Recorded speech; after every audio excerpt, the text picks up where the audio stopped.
ਸਮੂਹ ਦਰਸ਼ਕਾਂ ਦਾ ਮਹਿਕ ਪੰਜਾਬ ਦੀ ਪ੍ਰੋਗਰਾਮ ਦੇ ਵਿੱਚ ਨਿੱਘਾ ਸਵਾਗਤ ਹੈ। ਅਕਸਰ ਆਪ ਨਾਲ ਸਾਹਿਤਕ ਰੁਚੀਆਂ ਦੇ ਪ੍ਰੋਗਰਾਮ ਸਾਂਝੇ ਕਰਦੇ ਹਾਂ। ਅੱਜ ਦਾ ਪ੍ਰੋਗਰਾਮ ਵੀ ਇੱਕ ਖਾਸ ਵਿਸ਼ੇ ਤੇ ਕੇਂਦਰਿਤ ਕੀਤਾ ਗਿਆ। ਦਰਅਸਲ ਸਾਡੇ ਮਹਿਮਾਨ ਅੱਜ ਪ੍ਰੋਗਰਾਮ ਦੇ ਵਿੱਚ ਪੰਜਾਬੀ ਦੇ ਇੱਕ ਲੇਖਕ ਜਿਨ੍ਹਾਂ ਦਾ ਨਾਮ ਬਲਦੇਵ ਸਿੰਘ ਸੜਕਨਾਮਾ ਹੈ, ਉਹਨਾਂ ਦੇ ਨਾਲ ਉਲੀਕਿਆ ਗਿਆ ਸੀ, ਜਿਨ੍ਹਾਂ ਨੂੰ ਢਾਹਾਂ ਪੁਰਸਕਾਰ ਵੀ ਦਿੱਤਾ ਗਿਆ ਹੈ। ਇਹਨਾਂ ਆਖਰੀ ਮੌਕੇ ਖੜੇ ਪੈਰ ਉਹਨਾਂ ਨੇ ਪ੍ਰੋਗਰਾਮ 'ਚ ਆਉਣ ਤੋਂ ਨਾ ਕਰ ਦਿੱਤੀ, ਕਿਉਂਕਿ ਖੁੱਲ੍ਹਾ ਪ੍ਰੋਗਰਾਮ ਸੀ, ਸਵਾਲ ਜਵਾਬ ਸਨ। ਉਸ ਦੇ ਮੁਤਲਕ ਅਸੀਂ ਇੱਥੋਂ ਦੇ ਇੱਕ ਹੋਰ ਲੇਖਕ ਜਿਹੜੇ ਕਿ ਉਹਨਾਂ ਦੇ ਬਕਾਇਦਾ ਮੇਜ਼ਬਾਨ ਨੇ, ਮੇਰੀ ਮੁਰਾਦ ਹੈ ਜਰਨੈਲ ਸਿੰਘ ਸੇਖਾ, ਉਹਨਾਂ ਨਾਲ ਗੱਲਬਾਤ ਵੀ ਕੀਤੀ ਜਿਨ੍ਹਾਂ ਕੋਲੋਂ ਠਹਿਰੇ ਹੋਏ ਨੇ। ਉਹਨਾਂ ਨੇ ਕਿਹਾ ਕਿ ਪ੍ਰੋਗਰਾਮ ਦੇ ਵਿੱਚ ਇਹਨਾਂ ਸਵਾਲਾਂ ਜਵਾਬਾਂ ਨੂੰ ਲੈ ਕੇ ਉਹ ਗੱਲਬਾਤ ਨਹੀਂ ਕਰਨਾ ਚਾਹੁੰਦੇ, ਕਿਉਂਕਿ ਸੜਕਨਾਮਾ ਦੇ ਸਬੰਧ ਦੇ ਵਿੱਚ ਗ੍ਰੈਂਡ ਤਾਜ ਬੈਂਕੁਏਟ ਹਾਲ ਦੇ ਵਿੱਚ ਇੱਕ ਸਾਹਿਤਕ ਕਾਨਫਰੰਸ ਵੀ ਹੋਈ ਸੀ, ਤੇ ਜੋ ਉਹਨਾਂ ਨੇ ਵਿਵਾਦਿਤ ਕਿਤਾਬ ਜਿਸ ਨੂੰ ਇਨਾਮ ਮਿਲਿਆ ਲਿਖੀ ਸੀ, ਉਸ ਦੇ ਬਾਰੇ ਵਿਦਵਾਨਾਂ ਨੇ ਸਾਹਿਤਕ ਪੱਧਰ ਤੇ ਵਿਚਾਰਾਂ ਕੀਤੀਆਂ ਸਨ ਕਿ ਮਹਾਰਾਜਾ ਰਣਜੀਤ ਸਿੰਘ ਦੇ ਰਾਜਕਾਲ ਜਾਂ ਉਹਨਾਂ ਦੀ ਸ਼ਖਸੀਅਤ ਜਾਂ ਉਹਨਾਂ ਦੇ ਪਰਿਵਾਰ, ਉਹਨਾਂ ਦੇ ਬਾਰੇ ਜੋ ਇਲਜ਼ਾਮ ਤਰਾਸ਼ੀ ਕੀਤੀ ਗਈ ਹੈ, ਉਸ ਦੇ ਸਬੰਧ ਦੇ ਵਿੱਚ ਉਹ ਜਵਾਬ ਦੇਣ। ਸੋ ਇਸ ਗੱਲ ਨੂੰ ਆਧਾਰ ਬਣਾ ਕੇ ਉਹਨਾਂ ਨੇ ਇਸ ਪ੍ਰੋਗਰਾਮ 'ਚ ਆਉਣ ਤੋਂ ਇਨਕਾਰ ਕਰ ਦਿੱਤਾ, ਜੋ ਇੱਕ ਸੁਲਝੀ ਹੋਈ ਗੱਲ ਨਹੀਂ ਹੈ। ਮਹਾਰਾਜਾ ਰਣਜੀਤ ਸਿੰਘ ਦੇ ਬਾਰੇ ਦਾਅਵੇ ਕਈ ਤਰ੍ਹਾਂ ਦੇ ਕਰਨੇ ਤੇ ਉਹਨਾਂ ਦੇ ਸਬੰਧ ਦੇ ਵਿੱਚ ਆਪਣੀ ਰਚਨਾ ਬਾਰੇ ਹੀ ਗੱਲਬਾਤ ਨਾ ਕਰਨੀ ਉਚਿਤ ਨਹੀਂ ਸੀ। ਪਰ ਇਸ ਮੌਕੇ ਤੇ ਅਸੀਂ ਦੋ ਵਿਦਵਾਨਾਂ ਨੂੰ ਜਿਹੜੇ ਕਿ ਪੰਜਾਬੀ ਸਾਹਿਤ ਨਾਲ ਤੇ ਲੇਖਕ ਚਿੰਤਕ ਬੁੱਧੀਜੀਵੀ ਵਰਗ ਨਾਲ ਜੁੜੇ ਹੋਏ ਨੇ, ਉਹਨਾਂ ਸ਼ਖਸੀਅਤਾਂ ਨੂੰ ਅੱਜ ਦੇ ਪ੍ਰੋਗਰਾਮ 'ਚ ਸੱਦਾ ਦਿੱਤਾ, ਜਿਨ੍ਹਾਂ ਦੇ ਵਿੱਚ ਲੇਖਕ ਤੇ ਪੱਤਰਕਾਰ ਬਖਸ਼ਿੰਦਰ ਜੀ, ਜਿਹੜੇ ਕਿ ਸ਼ਬਦੰਗਲ ਬੜਾ ਮਸ਼ਹੂਰ ਇਹਨਾਂ ਦਾ ਕਾਲਮ ਹੈ, ਉਹਨਾਂ ਨੇ ਕਾਫੀ ਅਧਿਐਨ ਕੀਤਾ ਇਸ ਨਾਵਲ ਦੇ ਬਾਰੇ, ਸੂਰਜ ਦੀ ਅੱਖ, ਜਿਸ ਦੇ ਬਾਰੇ ਇਹ ਵਿਵਾਦ ਜੁੜਿਆ ਹੋਇਆ। ਤੇ ਉਹਨਾਂ ਦੇ ਨਾਲ ਨਾਲ ਭੁਪਿੰਦਰ ਮੱਲੀ ਜੀ, ਜਿਹੜੇ ਕਿ ਸਾਊਥ ਏਸ਼ੀਅਨ ਰਿਵਿਊ ਤੇ ਨਾਲੋਂ ਨਾਲ ਉਹਨਾਂ ਦੀ ਜੀਵੇ ਪੰਜਾਬ ਅਦਬੀ ਸੰਗਤ ਸੰਸਥਾ, 4 ਉਹਨਾਂ ਨੇ ਪੰਜਾਬੀ ਸਾਹਿਤ ਕਾਨਫਰੰਸਾਂ ਵੀ ਕਰਵਾਈਆਂ ਨੇ, ਕੈਨੇਡਾ ਦੇ ਵਿੱਚ ਵੀ ਤੇ ਬਾਹਰ ਵੀ, ਬਲਕਿ ਇਸ ਤੋਂ ਬਾਅਦ ਵੀ ਕਈ ਹੋਰ ਕਾਨਫਰੰਸਾਂ ਕਰਾਈਆਂ ਵੱਖ-ਵੱਖ ਥਾਵਾਂ ਤੇ। ਉਹ ਵੀ ਵਿਚਾਰ ਵਟਾਂਦਰਾ ਸਾਂਝਾ ਕਰਨਗੇ। ਦਰਅਸਲ ਇਹ ਜੋ ਵਿਚਾਰ ਚਰਚਾ ਸੀ, ਇਹ ਇੱਕ ਅਕਾਦਮਿਕ ਪੱਧਰ ਤੇ ਕੀਤੀ ਜਾਣੀ ਸੀ, ਕਿਉਂਕਿ ਜਿੰਨਾ ਵੀ ਸਵਾਲ ਉਠਾਏ ਨੇ ਸੜਕਨਾਮਾ ਦੀ ਇਹ ਲਿਖਤ ਸੂਰਜ ਦੀ ਅੱਖ ਬਾਰੇ, ਉਹਨਾਂ ਨੂੰ ਇਸ ਆਧਾਰ ਤੇ ਰੱਦ ਕਰਨ ਦੀ ਕੋਸ਼ਿਸ਼ ਕੀਤੀ ਗਈ ਹੈ ਜੀ ਇਹ ਤਾਂ ਧਾਰਮਿਕ ਰੰਗਣ ਵਾਲੇ ਸਵਾਲ ਨੇ, ਧਾਰਮਿਕ ਰੰਗਣ ਵਾਲੇ ਲੋਕ ਜਾਂ ਕੱਟੜਵਾਦੀ ਲੋਕ ਇਸ ਦਾ ਵਿਰੋਧ ਕਰ ਰਹੇ ਨੇ।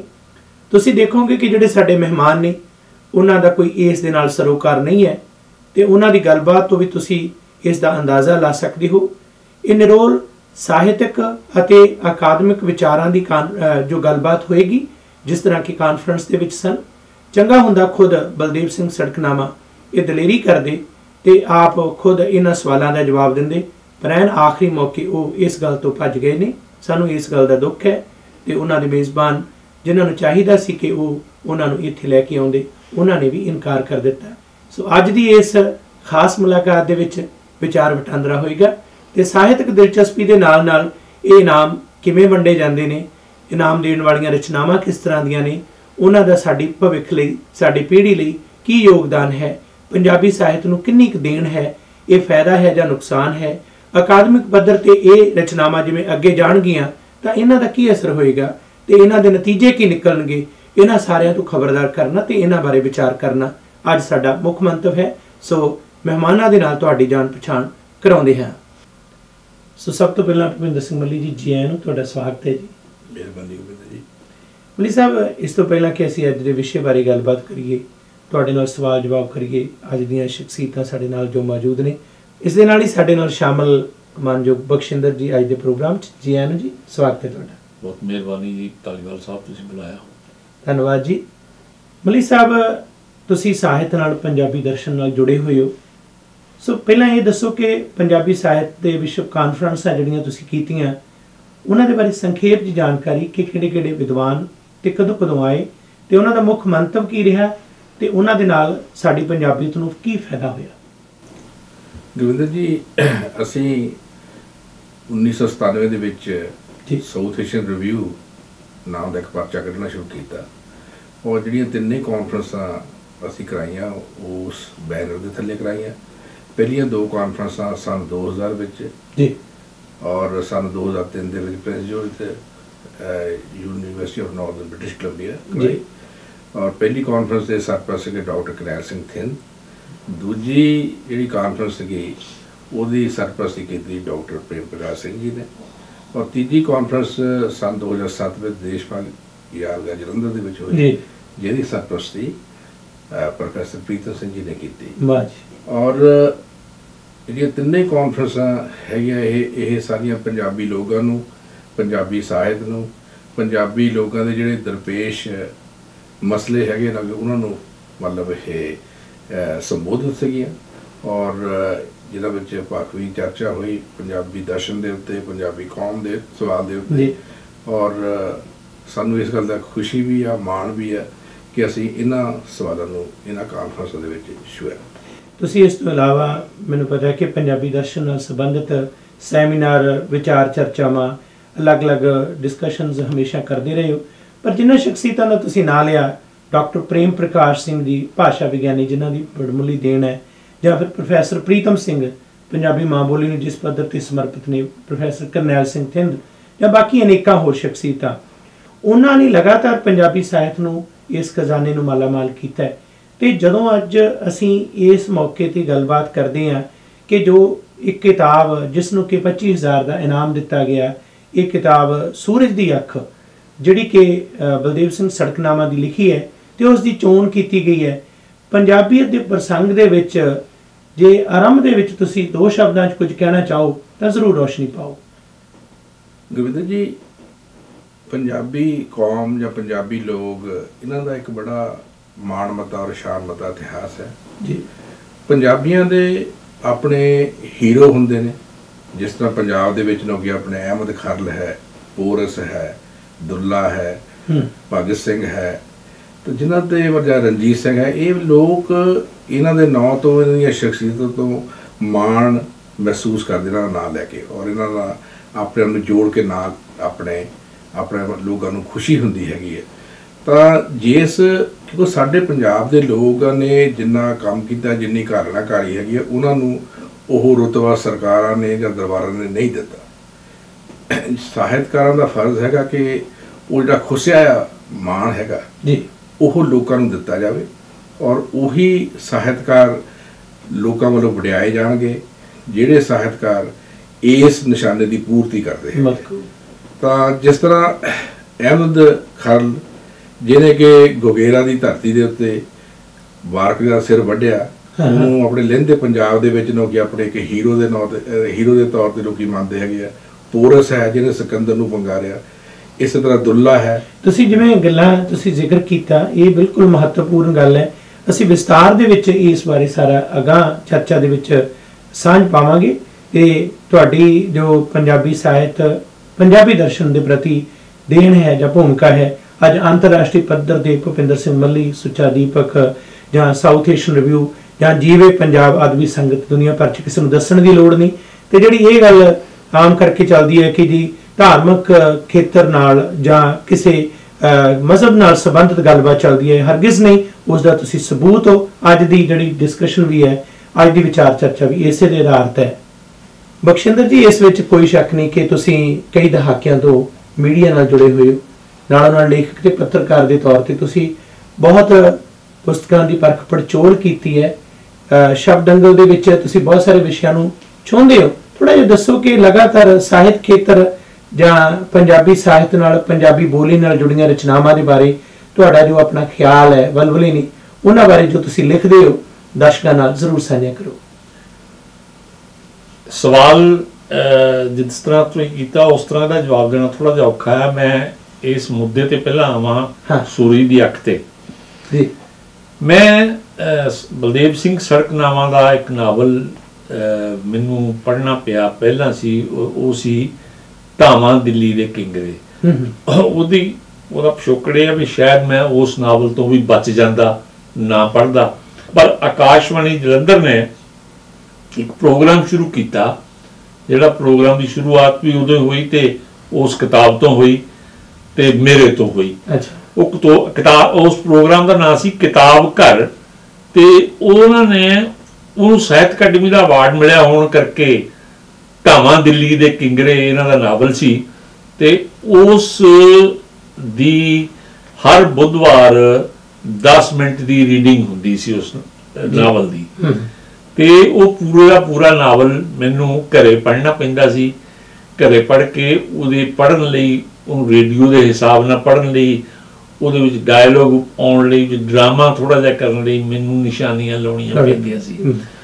ਮੈਂ ਉਹਨੂੰ, ਉਸ ਨਾਵਲ ਨੂੰ ਬੜੇ ਧਿਆਨ ਨਾਲ ਪੜ੍ਹਿਆ। ਪੜ੍ਹਦਿਆਂ ਮੈਨੂੰ ਉਹਦੇ ਵਿੱਚ ਵੀ ਕਈ ਜਗ੍ਹਾ ਤੇ ਝੋਲਾਂ ਲੱਗੀਆਂ, ਕਈ ਜਗ੍ਹਾ ਤੇ ਲੈਂਗੁਏਜ ਦਾ ਜਿਹੜਾ ਸੀਗਾ ਉਹ ਬਾਂਕਪਨ ਲੈਂਗੁਏਜ ਦਾ ਹੁੰਦਾ, ਉਹ ਰਵਾਨਗੀ ਹੁੰਦੀ ਲੈਂਗੁਏਜ ਦੀ, ਉਹ ਉਹਦੇ ਵਿੱਚੋਂ ਗਾਇਬ ਸੀ। ਤੇ ਇੱਕ ਹੁੰਦਾ ਕਿ ਇੱਕ ਖਿੱਤੇ ਦੀ ਭਾਸ਼ਾ ਨਾਵਲ ਦੇ ਵਿੱਚ ਵਰਤੀ ਜਾਂਦੀ ਹੈ। ਦੁੱਲਾ ਭੱਟੀ ਬਾਰੇ ਉਹ ਨਾਵਲ ਸੀ, ਤੇ ਦੁੱਲਾ ਪਿੰਡੀ ਦਾ, ਲਹਿੰਦੇ ਪੰਜਾਬ ਦਾ ਦੁੱਲਾ ਸੀ, ਤੇ ਜ਼ਰੂਰੀ ਸੀ ਕਿ ਦੁੱਲੇ ਦੀ ਭਾਸ਼ਾ ਜਿਹੜੀ ਹੈ ਉਸ ਪਿੰਡੀ ਵਾਲੀ ਭਾਸ਼ਾ ਹੁੰਦੀ, ਪਾਕਿਸਤਾਨ ਵਾਲੀ ਲਹਿੰਦੇ ਪੰਜਾਬ ਵਾਲੀ ਭਾਸ਼ਾ ਹੁੰਦੀ। ਇਹਨਾਂ ਨੇ ਉਹਦੇ ਵਿੱਚ ਵੀ ਕਈ ਜਗ੍ਹਾ ਤੇ ਮਾਲਵਾ ਘਸੋੜਿਆ, ਕਈ ਜਗ੍ਹਾ ਤੇ ਦੁਆਬਾ, ਉਹਨੂੰ ਉਹ ਭਾਸ਼ਾ ਕਿਸੇ ਇੱਕ ਖਿੱਤੇ ਨਾਲ ਬੰਨ੍ਹ ਕੇ ਨਾ ਰੱਖੀ। ਤੇ ਮੈਂ ਕਿਉਂਕਿ ਉਹ ਇਕੱਲਾ ਪੜ੍ਹਦਾ ਸੀ ਨਾਵਲ ਨੂੰ, ਉਸ ਨੂੰ, ਤੇ ਮੈਨੂੰ ਇਕੱਲੇ ਪਾਤਰ ਨੂੰ ਵੀ ਬੋਲਣਾ ਪੈਂਦਾ ਸੀਗਾ, ਡਰਾਮਾ ਕਰਨਾ ਪੈਂਦਾ ਸੀ। ਮੈਂ ਉਹਨੂੰ ਇੱਕ ਕਿਸਮ ਦਾ ਸਾਰਾ ਨਾਵਲ ਦਰੁਸਤ ਕੀਤਾ ਭਾਸ਼ਾ ਵੱਲੋਂ। ਤੇ ਉਸ ਨਾਵਲ ਦੇ ਬਾਅਦ ਜਦੋਂ ਇਸ ਨਾਵਲ ਦੀ ਸੂਰੀ ਦੀ ਜਿਹੜੀ ਅੱਖ, ਇਹਦੀ ਚਰਚਾ ਹੋਈ, ਤੇ ਇਹਦੇ ਬਾਰੇ ਰੌਲਾ ਪਿਆ ਕਿ ਇਹਨੇ ਮਹਾਰਾਜਾ ਰਣਜੀਤ ਸਿੰਘ ਦੇ, ਸ਼ੇਰੇ ਪੰਜਾਬ ਰਣਜੀਤ ਸਿੰਘ ਦੇ ਕਿਰਦਾਰਕੁਸ਼ੀ ਕੀਤੀ ਹੈ, ਉਹਦੇ ਕਿਰਦਾਰ ਨੂੰ ਵਿਗਾੜਿਆ, ਉਹਨੂੰ ਮਾੜਾ ਕਿਹਾ, ਭੰਡਿਆ। ਪਹਿਲਾਂ ਤਾਂ ਮੈਨੂੰ ਹੈਰਾਨੀ ਹੋਈ ਕਿ ਇਹ ਨਾਵਲ ਉਹਨੇ ਮਹਾਰਾਜਾ ਰਣਜੀਤ ਸਿੰਘ ਨੂੰ ਭੰਡਣ ਦੀ ਖਾਤਰ ਹੀ ਲਿਖਿਆ ਹੋਇਆ। ਉਹ ਕਿਸ ਪ੍ਰੇਰਨਾ ਅਧੀਨ ਉਹਨੂੰ ਨਾਵਲ ਦੇ ਤੌਰ ਤੇ ਲਿਖਣ ਲੱਗੇ, ਤੇ ਮੇਰੀ ਜਿਗਿਆਸਾ ਵੱਧ ਗਈ, ਤੇ ਮੈਂ ਉਹ ਨਾਵਲ ਪੜ੍ਹਨਾ ਸ਼ੁਰੂ ਕੀਤਾ। ਮੈਂ ਜਦੋਂ ਉਸ ਨਾਵਲ ਨੂੰ, ਉਹ ਨਾਵਲ ਪੜ੍ਹ ਰਿਹਾ ਸੀ, ਸੂਰਜ ਦੀ ਅੱਖ, ਤੇ ਮੈਨੂੰ ਮਹਾਰਾਜਾ ਦੀ ਕਿਰਦਾਰਕੁਸ਼ੀ ਕੀਤੀ ਤਾਂ ਭੁੱਲ ਗਈ, ਇੱਕ ਪਾਸੇ ਰਹਿ ਗਈ। ਮੈਨੂੰ ਉਹ ਜਿਹੜਾ ਪੰਜਾਬੀ ਭਾਸ਼ਾ ਨਾਲ ਕੀਤਾ ਹੋਇਆ ਜਬਰਜਨਾ, ਉਹ ਮੇਰੇ ਲਈ ਮੁੱਖ ਵਿਸ਼ਾ ਬਣ ਗਿਆ।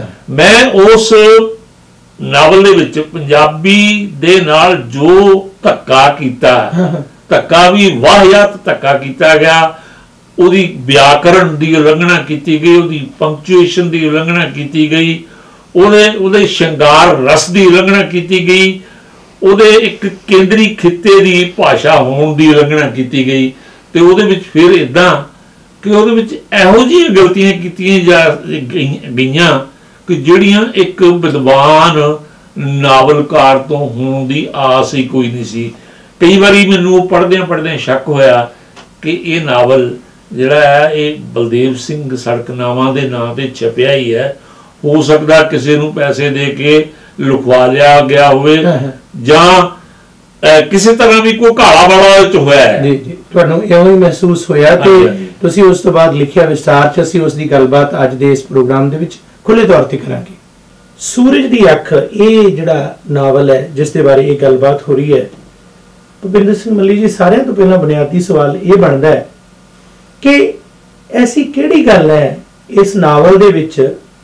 ਚਾਹੀਦਾ ਤਾਂ ਇਹ ਕਿ ਨਾਵਲ ਨੂੰ ਸਨਮਾਨ ਮਿਲਿਆ, ਪੁਰਸਕਾਰ ਮਿਲਿਆ, ਪ੍ਰਬੰਧਕਾਂ ਦਾ ਦਾਅਵਾ ਕਿ ਉਹ ਪੰਜਾਬੀ ਮਾਂ ਬੋਲੀ ਨੂੰ ਉਤਸ਼ਾਹਿਤ ਕਰ ਰਹੇ ਨੇ, 25,000 ਦਾ ਇਨਾਮ ਇਸ ਰਚਨਾ ਨੂੰ ਮਿਲਿਆ।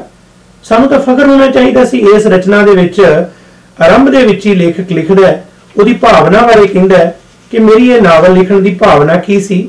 ਇਸ ਦੇ ਪੰਨਾ ਨੰਬਰ ਜੋ 13 ਤੇ ਇਸ ਨਾਵਲ ਰਾਹੀਂ ਮੈਂ ਖਾਲਸਾ ਰਾਜ ਦਾ ਅਸਲੀ ਚਿਹਰਾ ਪ੍ਰਸਤੁਤ ਕਰਨ ਦਾ ਯਤਨ ਕੀਤਾ। ਸੋ ਫਿਰ ਇਸ ਤੇ ਆਲੋਚਨਾ ਕਿਉਂ, ਕੀ ਮੰਤਵ ਹੈ? ਜੀ ਗੁਰਵਿੰਦਰ ਜੀ, ਮੇਰੇ ਤੋਂ ਪਹਿਲਾਂ ਬਖਸ਼ਿੰਦਰ ਜੀ ਨੇ ਇਸ ਨਾਵਲ ਦੇ ਬਾਰੇ ਕੁਝ ਵਿਆਖਿਆ ਕੀਤੀ ਹੈਗੀ ਹੈ। ਮੈਂ ਤਾਂ ਇੱਕ ਆਮ ਪਾਠਕ ਹਾਂ, ਇੱਕ ਆਮ ਵਿਅਕਤੀ ਹਾਂ, ਮੈਨੂੰ ਇਸ ਦੀਆਂ ਬਰੀਕੀਆਂ ਬਾਰੇ ਤਾਂ ਨਹੀਂ ਪਤਾ, ਪਰ ਜੋ ਵੀ ਇਹਦਾ ਮੈਂ ਅਕਸ ਦੇਖ ਰਿਹਾ, ਜਿੱਦਾਂ ਇਸ ਦਾ ਨਾਂ ਹੈ ਸੂਰਜ ਦੀ ਅੱਖ। ਜਦੋਂ ਸੂਰਜ ਦੀ ਅੱਖ ਦੀ ਗੱਲ ਹੋ ਰਹੀ ਹੈਗੀ ਆ, ਤਾਂ ਕੀ ਇਹ ਸੂਰਜ ਦੀ ਅੱਖ ਮਹਾਰਾਜਾ ਰਣਜੀਤ ਸਿੰਘ ਦੀ ਅੱਖ ਹੈ ਜਾਂ ਇਹ ਸੂਰਜ ਦੀ ਅੱਖ ਬਲਦੇਵ ਸਿੰਘ ਦੀ ਅੱਖ ਹੈਗੀ ਹੈ, ਕਿਉਂਕਿ ਸੂਰਜ ਇੱਕ ਬਹੁਤ ਵੱਡਾ ਪ੍ਰਤੀਕ ਹੈ ਜਿਹੜਾ ਕਿ ਲੋਕੀ ਆਪਣੇ ਮਤਲਬ ਸਾਰੀ ਦੁਨੀਆ ਨੂੰ ਰੋਸ਼ਨੀ ਦਿੰਦਾ ਹੈਗਾ, ਊਰਜਾ ਦਿੰਦਾ ਹੈਗਾ, ਤੇ ਇਹ ਕਿਸ ਦੀ ਗੱਲ ਕਰ ਰਹੇ ਨੇ। ਦੂਸਰੀ ਗੱਲ, ਜਦੋਂ ਰਣਜੀਤ ਸਿੰਘ ਦੀ ਅਸੀਂ ਗੱਲ ਕਰਾਂਗੇ ਤਾਂ ਅਸੀਂ ਉਸ ਸਮੇਂ ਵਿੱਚ ਜਾਵਾਂਗੇ ਜਦੋਂ ਰਣਜੀਤ ਸਿੰਘ ਦਾ ਮਤਲਬ ਸਮਾਂ ਸੀਗਾ। ਉਹਦੇ ਵਿੱਚ ਜਿਹੜਾ ਸਾਡਾ ਆਖਰੀ ਇਤਿਹਾਸਕਾਰ ਹੈ, ਆਖਰੀ ਸ਼ਾਇਰ ਹੈ, ਉਹ ਹੈ ਸ਼ਾਹ ਮੁਹੰਮਦ, ਜਿਹਨੇ ਜੰਗਨਾਮਾ ਲਿਖਿਆ ਔਰ ਉਹਨੇ ਰਣਜੀਤ ਸਿੰਘ ਦੇ ਅਕਸ ਨੂੰ ਲੋਕੀ ਆਪਣੇ ਬੜੀ ਬਾਖੂਬੀ ਨਾਲ ਉਭਾਰਿਆ ਹੈਗਾ, ਜਿਹਦੇ ਵਿੱਚ ਰਣਜੀਤ ਸਿੰਘ ਦੀ ਗੱਲ ਕਰਦਾ ਹੈਗਾ। ਉਹ ਤੋਂ ਬਾਅਦ ਹੋਰ ਵੀ ਅਨੇਕਾਂ ਕਵਿਤਾਵਾਂ ਰਣਜੀਤ ਸਿੰਘ ਜੀ ਦੇ ਕਰੈਕਟਰ ਬਾਰੇ, ਉਹਨਾਂ ਦੇ ਗੱਲਬਾਤ ਬਾਰੇ ਲਿਖੀਆਂ ਗਈਆਂ ਹੈਗੀਆਂ। ਅਨੇਕਾਂ ਹੋਰ ਕਹਾਣੀਆਂ ਨੇ, ਅਨੇਕਾਂ ਹੋਰ ਇਤਿਹਾਸਕ ਪੱਖ ਨੇ ਜਿਹੜੇ ਕਿ ਪੰਜਾਬੀ ਗੌਰਵ ਨੂੰ, ਪੰਜਾਬੀ ਅਣਖ ਨੂੰ ਅੱਗੇ ਕਰਦੇ ਹੈਗੇ। ਜਿਸ ਤਰ੍ਹਾਂ ਜਦੋਂ ਅਹਿਮਦ ਸ਼ਾਹ ਅਬਦਾਲੀ ਦਾ ਪੋਤਰਾ ਸ਼ਾਹ ਜ਼ਮਾਨ ਲਾਹੌਰ ਦੇ ਕਿਲੇ ਦੇ ਵਿੱਚ ਹੈਗਾ, ਉਦੋਂ ਰਣਜੀਤ ਸਿੰਘ ਕਿਲੇ ਦੇ ਬਾਹਰ ਖੜ ਕੇ ਉਹਨੂੰ ਵੰਗਾਰਦਾ ਹੈ। ਉਹ ਕਹਿੰਦਾ, ਇਹ ਅਬਦਾਲੀ ਦੇ ਪੋਤਰੇ, ਜੇ ਤੇ ਕਹਿੰਦਾ ਹਿੰਮਤ ਦਾ ਬਾਹਰ ਆ, ਤੈਨੂੰ ਚੜ੍ਹਤ ਸਿੰਘ ਦਾ ਪੋਤਰਾ ਜਿਹੜਾ ਵੰਗਾਰ ਰਿਹਾ ਹੈਗਾ। ਇਹ ਮਹਾਰਾਜਾ ਰਣਜੀਤ ਸਿੰਘ ਦਾ ਜਿਹੜਾ ਕਰੈਕਟਰ ਹੈਗਾ, ਇਹ ਪੰਜਾਬੀਆਂ ਦੀ ਇੱਕ ਰੂਹ ਹੈ।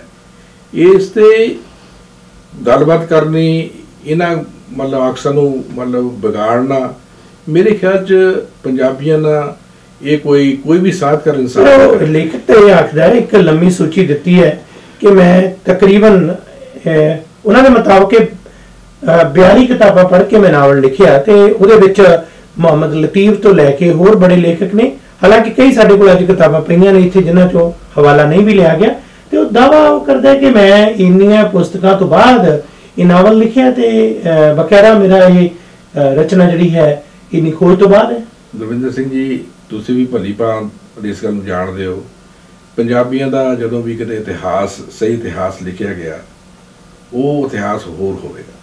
ਹਾਲਾਂ ਤੱਕ ਕਿਸੇ ਵੀ ਫੀਲਡ ਦੇ ਵਿੱਚ ਇਕੱਲਾ ਉਹਨਾਂ ਦੀਆਂ ਕੁਰਬਾਨੀਆਂ ਬਾਰੇ ਨਹੀਂ, ਹੋਰ ਵੀ ਜਿਹੜੀਆਂ ਸਾਡੀਆਂ ਵਿਧਾਵਾਂ ਨੇ ਉਹਨਾਂ ਦੇ ਬਾਰੇ ਵੀ ਪੰਜਾਬੀਆਂ ਦੇ ਅਕਸ ਨੂੰ ਸਹੀ ਅਰਥਾਂ ਵਿੱਚ ਉਭਾਰਿਆ ਨਹੀਂ ਗਿਆ। ਔਰ ਉਹ ਸਮਾਂ ਆਵੇਗਾ, ਔਰ ਅਸੀਂ ਆਸ ਵੀ ਕਰਦੇ ਹੈਗੇ ਕਿ ਜਿਹੜੇ ਸੁਹਿਰਦ ਸਾਹਿਤਕਾਰ ਹੈਗੇ ਉਹ ਪੰਜਾਬ ਦੀ ਤਸਵੀਰ ਨੂੰ, ਪੰਜਾਬੀਆਂ ਦੇ ਕਰੈਕਟਰ ਨੂੰ ਇੱਕ ਬਣਦਾ ਯੋਗਦਾਨ ਦੇ।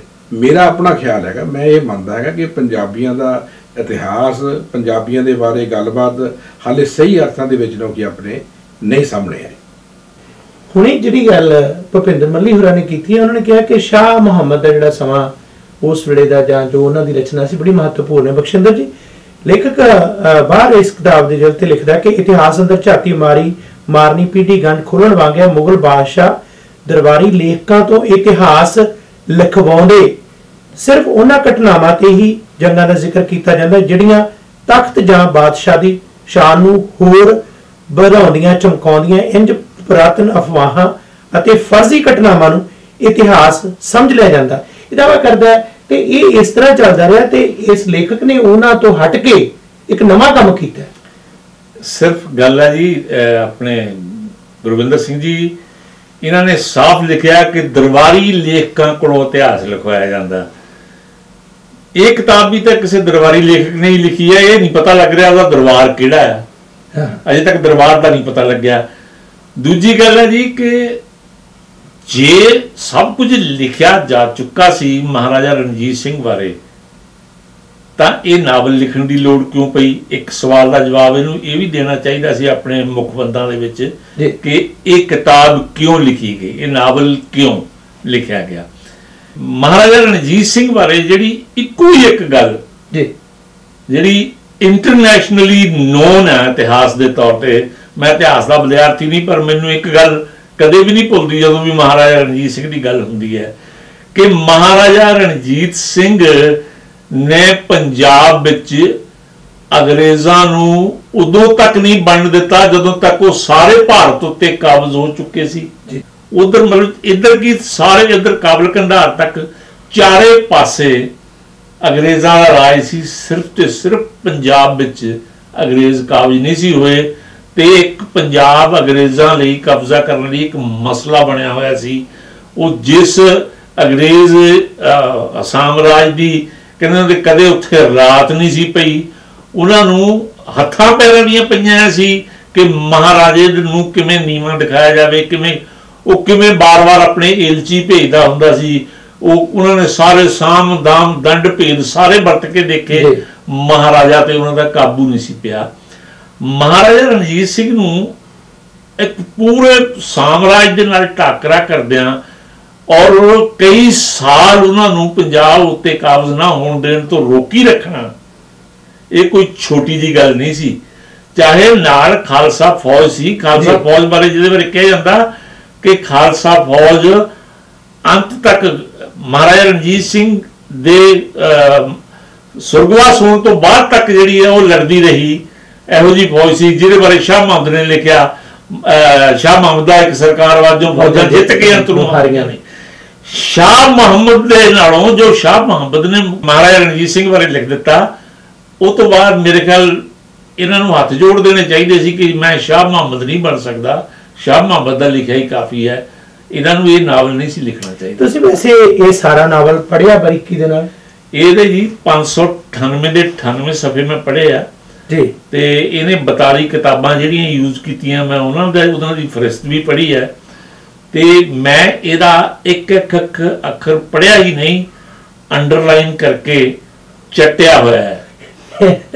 ਇਹਦੇ ਆਰੰਭ ਦੇ ਵਿੱਚ ਲਿਖਦਾ ਕੋਈ ਲੇਖਕ ਕਿ ਉਸ ਨੂੰ ਪ੍ਰੋਫੈਸਰ ਕੌਤਕੀ ਨੇ ਕਿਹਾ ਕਿ ਡਰਦਾ ਰਣਜੀਤ ਸਿੰਘ ਨੂੰ ਹੱਥ ਪਾਉਣ ਤੋਂ। ਉਹ ਪਹਿਲਾਂ ਹੀ ਸਪਸ਼ਟ ਕਰਦਾ ਕਿ ਮੈਂ ਇਹ ਵਿਸ਼ੇ ਨੂੰ ਜਟਲ ਸਮਝਦਾ, ਇਸ ਦੇ ਬਾਰੇ ਵਾਦ ਵਿਵਾਦ ਵਾਲਾ, ਤਾਂ ਉਹ ਕਹਿੰਦਾ ਡਰਨਾ ਹੀ ਹੋਇਆ, ਅਖੀਰ ਨੂੰ ਫਿਰ ਉਹ ਹੱਥ ਪਾਉਂਦਾ। ਇਸ ਦਾ ਭਾਵ ਇਹ ਹੈ ਕਿ ਉਹ ਲੇਖਕ ਇਸ ਗੱਲ ਨੂੰ ਜਾਣਦਾ ਸੀ ਕਿ ਇਹ ਜੋ ਹੋਣ ਵਾਲਾ ਭਵਿੱਖ ਦੇ ਵਿੱਚ ਕੀ ਹੈ। ਇਸ ਨੇ ਬੜੀ ਹੀ ਚਲਾਕੀ ਨਾਲ ਇੱਕ ਪ੍ਰੋਫੈਸਰ ਕੌਤਕੀ ਨਾਂ ਦਾ ਕਰੈਕਟਰ ਘੜਿਆ। ਇਹਨੇ ਅੱਜ ਤੱਕ ਕੋਈ ਨਹੀਂ ਦੱਸਿਆ ਪ੍ਰੋਫੈਸਰ ਕੌਤਕੀ ਕੌਣ ਸੀ। ਪ੍ਰੋਫੈਸਰ ਕੌਤਕੀ ਇਹਦੇ ਵਿਚਲਾ ਹੀ ਇੱਕ ਉਹ ਬੰਦਾ ਸੀ ਜਿਹਨੂੰ ਪਤਾ ਸੀ ਇਹਨੇ ਵੀ ਮਹਾਰਾਜਾ ਰਣਜੀਤ ਸਿੰਘ ਦੇ ਬਾਰੇ ਵਿੱਚ ਕਹੀਆਂ ਜਾਣ ਵਾਲੀਆਂ ਕੁਝ ਗੱਲਾਂ ਨੇ ਜਿਹੜੀਆਂ ਖਿਲਾਫ ਜਾਂਦੀਆਂ ਮਹਾਰਾਜਾ ਦੇ, ਤੇ ਲੇਕਿਨ ਹੁਣ ਜੇ ਤੂੰ ਨਾਵਲ ਲਿਖ ਰਿਹਾ ਹਾਂਜੀ ਤਾਂ ਤੈਨੂੰ ਉਹ ਆਪਣੀ ਅਕਲ ਦੇ ਨਾਲ, ਆਪਣੀ ਲਿਆਕਤ ਦੇ ਨਾਲ ਤੈਨੂੰ ਉਹ ਗੱਲਾਂ ਸਾਫ਼ ਕਰਨੀਆਂ ਚਾਹੀਦੀਆਂ ਸੀਗੀਆਂ। ਤੂੰ ਉਹਨਾਂ ਗੱਲਾਂ ਨੂੰ ਦੁਹਰਾਉਣ ਲਈ ਪ੍ਰੋਫੈਸਰ ਕੌਤਕੀ ਦਾ ਸਹਾਰਾ ਲੈ ਲਿਆ, ਜਿਹੜਾ ਘੜੀ ਪਿੱਛੋਂ ਇਹਨੂੰ ਚੈਲੰਜ ਕਰਦਾ, ਕਿਉਂ ਡਰਦਾ ਤੇ ਐਂ ਕਹਿ ਕੇ ਨਹੀਂ ਮੈਂ ਡਰਦਾ ਨਹੀਂ ਹੈਗਾ, ਇਸ ਕਰਕੇ ਮੈਂ ਗੱਲਾਂ ਲਿਖ ਦਿੱਤੀਆਂ ਹੈਗੀਆਂ। ਇਹ ਕੌਤਕੀ ਕੋਈ ਨਹੀਂ ਹੈ, ਇਹ ਕੌਤਕੀ ਕੋਈ ਨਾਮ ਵੀ ਨਹੀਂ ਹੋ ਸਕਦਾ, ਇਹ ਕੌਤਕ ਇਹਦਾ ਹੀ ਸੜਕਨਾਮੇ ਦਾ ਆਪਣਾ ਹੀ ਕੀਤਾ ਹੋਇਆ ਹੈ। ਅਕਸਰ ਇਹ ਕਿਹਾ ਜਾਂਦਾ ਹੈ ਕਿ ਜਿਹੜਾ ਲੇਖਕ ਹੈ ਉਹ ਬੜਾ ਦਲੇਰ ਬਹਾਦਰ ਹੁੰਦਾ ਹੈ। ਅੱਜ ਵੀ ਅਸੀਂ ਖੈਰ ਇਹਨਾਂ ਨੂੰ ਸੱਦਿਆ ਸੀ ਕਿ ਇਹਨਾਂ ਸਵਾਲਾਂ ਦੇ ਜਵਾਬ ਉਹ ਦਿੰਦੇ। ਮੁਨਾਸਬ ਤਾਂ ਨਹੀਂ ਕਿ ਤੁਹਾਡੇ ਤੋਂ ਸਵਾਲ ਪੁੱਛੇ ਜਾਣ ਜਿਹੜੇ ਬਲਦੇਵ ਸਿੰਘ ਸੜਕਨਾਮਾ ਤੋਂ ਪੁੱਛਣੇ ਸੀ, ਪਰ ਕਿਉਂਕਿ ਤੁਸੀਂ ਦੱਸਿਆ ਕਿ ਇੱਕ ਇੱਕ ਪੰਨਾ ਚੱਟਿਆ ਹੋਇਆ ਹੈ, ਸੋ ਇਹ ਦੱਸੋ ਕਿ ਜਿਹੜਾ ਤੁਸੀਂ ਇਹ ਗੱਲ ਕਹੀ ਹੈ ਕਿ ਇਹ ਵੀ ਲੱਗਦਾ ਕਿ ਕਿਸੇ ਦਰਬਾਰ ਕੋਲੋਂ ਲਿਖਾਇਆ ਗਿਆ, ਪਰ ਇਹ ਨਹੀਂ ਪਤਾ ਕਿਹੜਾ ਦਰਬਾਰ ਹੈ, ਇਸ ਬਾਰੇ ਥੋੜਾ ਖੁੱਲ ਕੇ ਦੱਸੋ। ਇਹ ਜਿਹੜਾ ਇਹਨਾਂ ਨੇ ਲਿਖਿਆ ਨਾ ਵੀ ਦਰਬਾਰੀ ਜਿਹੜੇ ਲੇਖਕ ਆ ਇਤਿਹਾਸ ਲਿਖਦੇ ਹੁੰਦੇ ਸੀ, ਹਾਂ, ਤੇ ਇਹ ਜੋ ਕੁਝ ਉਹਨਾਂ ਨੇ ਲਿਖਿਆ, ਜੇ ਉਹ ਜਾਂ ਤਾਂ ਇਹਨਾਂ ਨੇ ਉਹਨਾਂ ਦਰਬਾਰੀਆਂ ਦੀਆਂ ਕੁਰੀਤੀਆਂ ਦੂਰ ਕੀਤੀਆਂ ਹੋਣ, ਜੇ ਐਜ਼ ਇਟ ਇਜ਼ ਹੀ ਸਾਰਾ ਕੁਝ ਇਹਦੇ ਵਿੱਚ ਰਹਿਣ ਦਿੱਤਾ ਜਾਂ ਉਸ ਤੋਂ ਵੀ ਭੈੜਾ ਕਰ ਦਿੱਤਾ, ਤਾਂ ਇਹ ਵੀ ਤਾਂ ਦਰਬਾਰੀ ਹੀ ਹੋਏ ਇੱਕ ਢੰਗ ਨਾਲ। ਮੇਰਾ ਕਹਿਣ ਦਾ ਮਤਲਬ ਇਹ ਹੈ ਜੀ ਕਿ ਇਸ ਕਿਤਾਬ ਦੀ ਭਾਸ਼ਾ ਦਾ ਸਟੈਂਡਰਡ, ਹਾਂਜੀ, ਮੈਂ ਅਕਾਦਮਿਕ ਪੱਧਰ ਦੀ ਗੱਲ ਕਰਦਾ। ਮੈਂ ਤੁਹਾਨੂੰ ਇਹ ਗੱਲ ਦੱਸਦਾ, ਕਈ ਲੋਕ ਮੈਨੂੰ ਇਹ ਕਹਿੰਦੇ ਆ ਕਿ ਜਿਹੜਾ ਤੂੰ ਹਰ ਥਾਂ ਇਹਦੀ ਭਾਸ਼ਾ ਦਾ ਰੌਲਾ ਪਾਉਣਾ, ਕੀ ਭਾਸ਼ਾ ਕਰਕੇ ਇਸ ਕਿਤਾਬ ਦਾ ਵਿਰੋਧ ਹੋ ਰਿਹਾ? ਮੈਂ ਕਿਹਾ ਸਮੁੱਚੀ ਕਿਤਾਬ ਦੇ ਤੌਰ ਤੇ ਇਹਦਾ ਵਿਰੋਧ ਹੋ ਰਿਹਾ, ਔਰ ਉਸ ਕਿਤਾਬ ਦਾ ਅਹਿਮ ਅੰਗ ਹੁੰਦਾ ਉਸ ਕਿਤਾਬ ਦੀ ਭਾਸ਼ਾ ਜਿਹਦੇ ਵਿੱਚ ਲਿਖਿਆ ਗਿਆ, ਜਿਸ ਬਾਰੇ ਮੈਂ ਅਕਸਰ ਕਹਿੰਦਾ ਕਿ ਕਿਸੇ ਵੀ ਭਾਸ਼ਾ ਦਾ ਸਾਹਿਤ ਤੇ ਜਿਹੜਾ ਹੈਗਾ ਪੱਤਰਕਾਰੀ, ਇਹ ਉਸ ਭਾਸ਼ਾ ਦੇ ਉੱਤੇ ਸਵਾਰ ਹੋ ਕੇ ਆਉਂਦੇ ਆ। ਉਹ ਭਾਸ਼ਾ ਉਹਦੀ ਗੱਡੀ ਹੁੰਦੀ ਹੈ, ਉਹਦਾ ਵਾਹਨ ਹੁੰਦਾ ਹੈਗਾ। ਇਸ ਬੰਦੇ ਨੇ ਜੋ ਅਲਟੀਮੇਟਲੀ, ਮੈਂ ਹੁਣ ਨਾ ਤਾਂ ਉਹ ਆਪਣੇ ਆਰਟੀਕਲ ਦੇ ਵਿੱਚ ਜਿਹੜੀਆਂ ਤਰੁੱਟੀਆਂ ਸਾਰੀਆਂ ਮੈਂ ਮੈਂਸ਼ਨ ਕੀਤੀਆਂ ਉਹ ਇੱਥੇ ਦੱਸ ਸਕਦਾ। ਹੁਣ ਕੁਝ ਸ਼ਬਦ ਨੇ ਮੇਰੇ ਕੋਲੇ, ਕੁੰਭ ਦਾ, ਰਾਹਕ, ਬਣਾਣਾ, ਆਂਦੇ, ਇਹੋ ਜਿਹੇ ਸ਼ਬਦਾਂ ਦੀ ਭਰਮਾਰ ਹੈ ਇਹਦੇ ਵਿੱਚ। ਹੁਣ ਮੈਂ ਤਾਂ ਇਹ ਸ਼ਬਦ ਹੀ ਨਹੀਂ ਕਦੇ ਪੰਜਾਬੀ 'ਚ ਪੜ੍ਹੇ, ਮੈਂ ਇੰਨੇ ਸਾਲਾਂ ਦਾ ਹੋ ਗਿਆ ਜੀ, ਮੈਂ ਇੰਨੇ ਸਾਲ ਪੱਤਰਕਾਰੀ ਵੀ ਕਰ ਲਈ, 30-40 ਸਾਲ, ਮੈਂ ਇਹ ਸ਼ਬਦ ਇਹਦੀ ਕਿਤਾਬ 'ਚੋਂ ਹੀ ਪੜ੍ਹੇ ਆ, ਜਾਂ ਤਾਂ ਮੈਂ ਪੜ੍ਹਿਆ ਜਾਂ ਇਹੀ ਬਹੁਤ ਪੜ੍ਹਿਆ ਹੋਇਆ ਲਿਖਿਆ। ਤੁਹਾਡੀ ਭਾਸ਼ਾ ਵਾਲੇ ਨੁਕਤੇ ਤੇ ਅਸੀਂ ਥੋੜਾ ਵਿਸਤਾਰ ਨਾਲ ਵੀ ਗੱਲ ਕਰਾਂਗੇ, ਕਿਉਂਕਿ ਤੁਸੀਂ ਸਾਰੇ 598 ਪੰਨਿਆਂ ਦਾ ਅਧਿਐਨ ਕੀਤਾ ਹੈ। ਬਖਸ਼ਿੰਦਰ ਜੀ, ਇਸ ਗੱਲਬਾਤ ਨੂੰ ਅੱਗੇ ਤੋਰਦੇ ਹਾਂ, ਪਰ ਇਸ ਬ੍ਰੇਕ ਤੋਂ ਬਾਅਦ ਵਾਪਸ ਪਰਤਦੇ ਹਾਂ।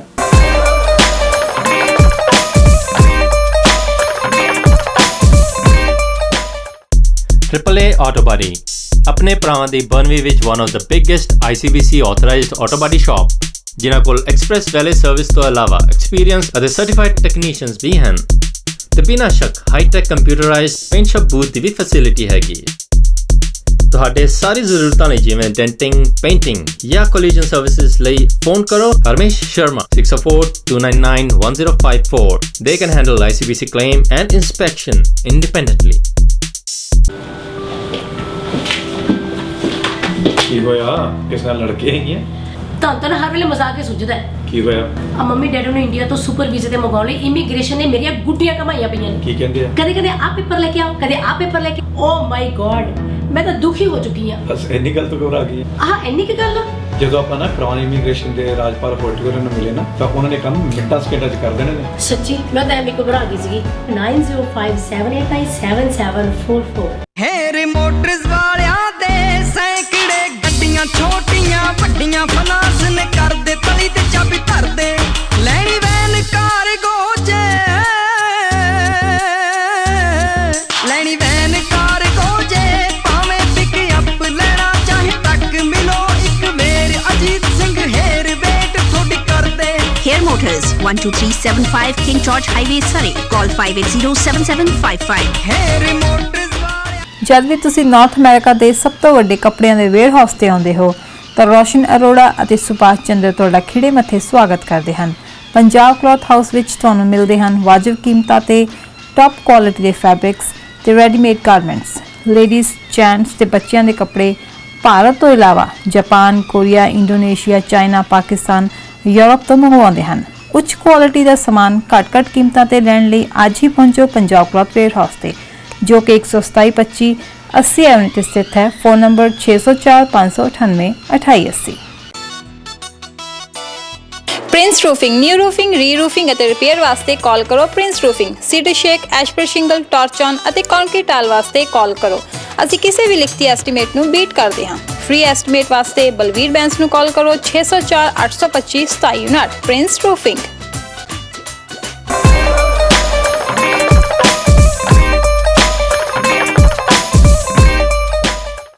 ਬਖਸ਼ਿੰਦਰ ਜੀ, ਇੱਕ ਬੁਨਿਆਦੀ ਜਿਹਾ ਸਵਾਲ ਜਿਹੜਾ ਬਾਰ-ਬਾਰ ਉਠਾਇਆ ਜਾਂਦਾ ਲੇਖਕ ਜਾਂ ਉਸ ਦੇ ਜੋ ਸਮਰਥਕਾਂ ਦੇ ਵੱਲੋਂ, ਕਿ ਕੁਝ ਕੁ ਲੋਕ ਨੇ ਜਿਹੜੇ ਸਿੱਖ ਪੱਖੀ ਨੇ, ਕੁਝ ਕੁ ਨੇ ਜਿਹੜੇ ਧਾਰਮਿਕ ਨੇ, ਕੁਝ ਕੁ ਲੋਕ ਨੇ ਜਿਹੜੇ ਕਿ ਕੱਟੜਵਾਦੀ ਨੇ, ਉਹ ਐਵੇਂ ਵਿਰੋਧ ਕਰ ਰਹੇ ਨੇ ਮਹਾਰਾਜਾ ਰਣਜੀਤ ਸਿੰਘ ਬਾਰੇ ਜੋ ਲਿਖਿਆ, ਵਰਨਾ ਇਸ ਦੇ ਵਿੱਚ ਕੋਈ ਵਿਰੋਧ ਵਾਲੀ ਗੱਲ ਨਹੀਂ ਹੈ। ਸੋ ਇਸ ਤੋਂ ਪਹਿਲਾਂ ਕਿ ਕਲਾ ਪੱਖ ਤੇ ਆਈਏ, ਮੈਂ ਇਸ ਦੇ ਸਿਧਾਂਤ ਪੱਖ ਦੇ ਬਾਰੇ ਵੀ ਤੁਹਾਡੇ ਤੋਂ ਜਾਣਨਾ ਚਾਹਾਂਗਾ ਕਿ ਇਹ ਕੋਈ ਇਸ ਤਰ੍ਹਾਂ ਦੀ ਵਿਰੋਧ ਦੀ ਮਿੱਥ ਕੇ ਕਿਤੇ ਵਿਰੋਧ ਦੀ ਗੱਲਬਾਤ ਹੈ, ਜਾਂ ਇਹ ਉਸ ਸਾਰੇ ਨੁਕਤੇ ਤੇ ਸਾਹਮਣੇ ਆ ਰਿਹਾ ਜਿਹੜਾ ਕਿ ਇਸ ਕਿਤਾਬ 'ਚ ਬਾਰ-ਬਾਰ ਝਲਕਦਾ ਹੈ। ਤੁਸੀਂ ਪੜ੍ਹਿਆ, ਤੁਸੀਂ ਬਿਹਤਰ ਦੱਸ ਸਕਦੇ ਹੋ। ਇਹ ਗੁਰਵਿੰਦਰ ਜੀ, ਕਿਸੇ ਬਹੁਤ ਹੀ ਖੂਬਸੂਰਤ ਸ਼ਖਸੀਅਤ ਨੂੰ ਵੀ ਜੇ ਭੰਡਣਾ ਹੋਵੇ ਨਾ, ਤਾਂ ਸਾਡੇ ਕੋਲ ਇੱਕ ਸੈਂਟੈਂਸ ਬੜਾ ਵਧੀਆ ਹੈਗਾ ਜੀ। ਹੁਣ ਦਾਰਾ ਸਿੰਘ ਵਰਗੇ ਪਹਿਲਵਾਨ ਦੀ ਸਿਫਤ ਇਸ ਗੱਲ ਦੇ ਵਿੱਚ ਸੀ ਕਿ ਉਹ ਬਹੁਤ ਵਧੀਆ ਪਹਿਲਵਾਨ ਸੀ ਤੇ ਉਹ ਬੜੇ ਅੱਛੇ ਦਾ ਮਾਰਦਾ ਸੀ, ਪਿੰਡੇ ਨੂੰ ਮਿੱਟੀ ਨਾ ਸੀ ਲੱਗਣ ਦਿੰਦਾ, ਬੜੇ ਹਿਸਾਬ ਦੇ ਨਾਲ ਕੁਸ਼ਤੀ ਲੜਦਾ ਸੀ। ਤੇ ਜੇ ਉਹਨੂੰ ਭੰਡਣਾ ਹੋਵੇ ਤਾਂ ਆਪਾਂ ਕਹਿੰਦੇ ਉਹਨੂੰ ਕੁਸ਼ਤੀ ਕਰਨ ਤੋਂ ਸਿਵਾ ਉਹਨੂੰ ਆਉਂਦਾ ਕੀ ਸੀ।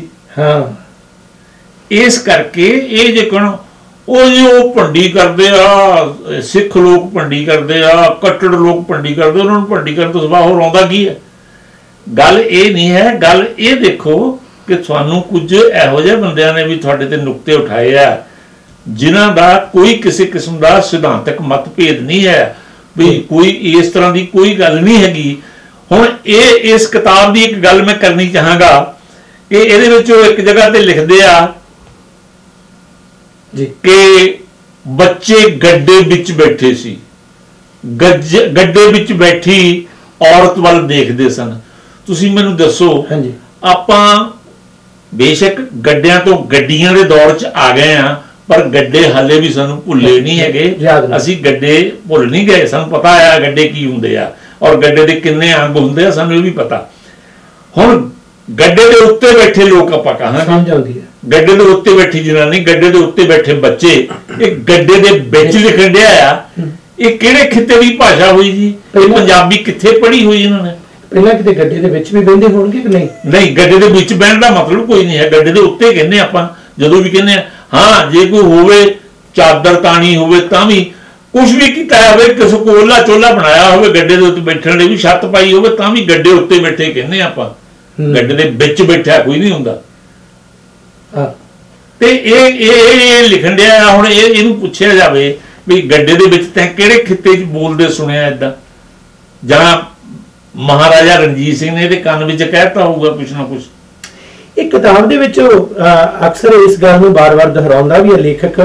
ਇੱਕ ਪੰਨੇ ਤੇ ਉਹ ਇਸ ਗੱਲ ਦਾ ਜ਼ਿਕਰ ਵੀ ਕਰਦਾ ਜਦੋਂ ਭੂਮਿਕਾ ਦੇ ਵਿੱਚ ਇਹ ਗੱਲ ਦੁਹਰਾ ਕੇ ਇਸ ਨੂੰ ਸਪਸ਼ਟ ਕਰਦਾ ਕਿ ਇਤਿਹਾਸ ਮੁਰਦਾ ਰੂਪ ਵਿੱਚ ਜਾਨ ਪਾ ਦਿੰਦਾ, ਇਤਿਹਾਸ ਕੌਮਾਂ ਦੀ ਜ਼ਿੰਦਗੀ ਹੁੰਦਾ। ਮੇਰਾ ਅਚੇਤ ਮਨ ਰਣਜੀਤ ਸਿੰਘ ਨੂੰ ਹਾਕਾ ਮਾਰਨ ਲੱਗਾ, ਆ ਸ਼ੇਰੇ ਪੰਜਾਬ ਮੈਨੂੰ ਮਿਲ। ਫਿਰ ਸ਼ਾਇਦ ਮੁਲਾਕਾਤ ਹੋਈ ਹੋਵੇ। ਨਹੀਂ, ਇਹਦਾ ਮਤਲਬ ਤਾਂ ਇਹ ਹੈ ਵੀ ਮੈਂ ਇਹ ਕਿਤਾਬ ਲਿਖ ਕੇ, ਨਾਵਲ ਲਿਖ ਕੇ ਮੈਂ ਮਹਾਰਾਜਾ ਰਣਜੀਤ ਸਿੰਘ ਨਾਲ ਮੁਲਾਕਾਤ ਕੀਤੀ ਹੈ ਇੱਕ ਢੰਗ ਨਾਲ, ਤੇ ਉਹਨਾਂ ਨੂੰ ਸਾਕਾਰ ਕਰਕੇ ਤੁਹਾਡੇ ਸਫ਼ਿਆਂ ਤੇ ਲਿਖ ਦਿੱਤਾ ਹੈਗਾ। ਜੇ ਇਤਿਹਾਸ ਜਿਹੜਾ ਹੈਗਾ ਉਹ ਇੰਨਾ ਸਮਰੱਥ ਹੁੰਦਾ ਹੈ ਤਾਂ ਤੈਨੂੰ ਇਹ ਕਿਤਾਬ ਲਿਖਣ ਦੀ ਕਿਉਂ ਲੋੜ ਪਈ? ਕਿਉਂ ਇਹ ਇਤਿਹਾਸ ਨਹੀਂ? ਇਹ ਨਾਵਲ ਇਤਿਹਾਸ ਨਹੀਂ ਹੁੰਦੇ। ਮੇਰਾ ਇਹਦੇ ਬਾਰੇ ਵੀ ਇੱਕ ਹੈਗਾ ਕਿ ਮੈਂ ਇਸ ਬਾਰੇ ਗੱਲ ਕਹੀ ਹੈ ਕਿ ਇਤਿਹਾਸ ਨੂੰ ਇਤਿਹਾਸ ਰਹਿਣ ਦਿੱਤਾ ਜਾਣਾ ਚਾਹੀਦਾ ਹੈਗਾ। ਇਤਿਹਾਸ ਦੇ ਉੱਤੇ ਡਰਾਮੇ ਲਿਖੇ ਜਾ ਸਕਦੇ ਆ, ਨਾਟਕ ਲਿਖੇ ਜਾ ਸਕਦੇ ਆ, ਪਟ ਕਥਾਵਾਂ ਲਿਖੀਆਂ ਜਾ ਸਕਦੀਆਂ ਜਿਨ੍ਹਾਂ ਦੇ ਆਧਾਰ ਤੇ ਫਿਲਮਾਂ ਬਣਾਈਆਂ ਜਾਣ। ਇਹ ਨਵੀਂ ਇੱਕ ਵਿਧਾ ਹੈ ਸਾਡੇ ਕੋਲੇ ਕਿ ਅਸੀਂ ਕੱਲ ਨੂੰ ਆਉਣ ਵਾਲੇ ਸਮੇਂ ਨੂੰ ਇਤਿਹਾਸ ਸਾਂਭ ਕੇ ਰੱਖਣਾ ਹੋਵੇ ਤੇ ਅਸੀਂ ਇੱਕ ਢੰਗ ਨਾਲ ਫਿਲਮਾਂ ਦੇ ਵਿੱਚ, ਨਾਟਕਾਂ ਦੇ ਰੂਪ ਵਿੱਚ ਸੰਭਾਲ ਸਕਦੇ ਹਾਂ। ਤੁਹਾਨੂੰ ਮੈਂ ਇੱਥੇ ਇੱਕ ਗੱਲ ਦੱਸਣੀ ਚਾਹੁੰਦਾ, ਇਹ ਜਿਹੜੀ ਚੀਜ਼ ਹੈ ਇਹ ਲਿਖਣ ਲੱਗਿਆ ਇਹਦੇ ਉੱਤੇ ਬਹੁਤ ਹੀ ਮਿਹਨਤ, ਬਹੁਤ ਹੀ ਤਲਵਾਰ ਦੀ ਧਾਰ ਦੇ ਉੱਤੇ ਚੱਲਣ ਵਾਲੀ ਗੱਲ ਸੀਗੀ ਜਿਹੜਾ ਇਹਨੂੰ ਲਿਖਣਾ ਸੀ।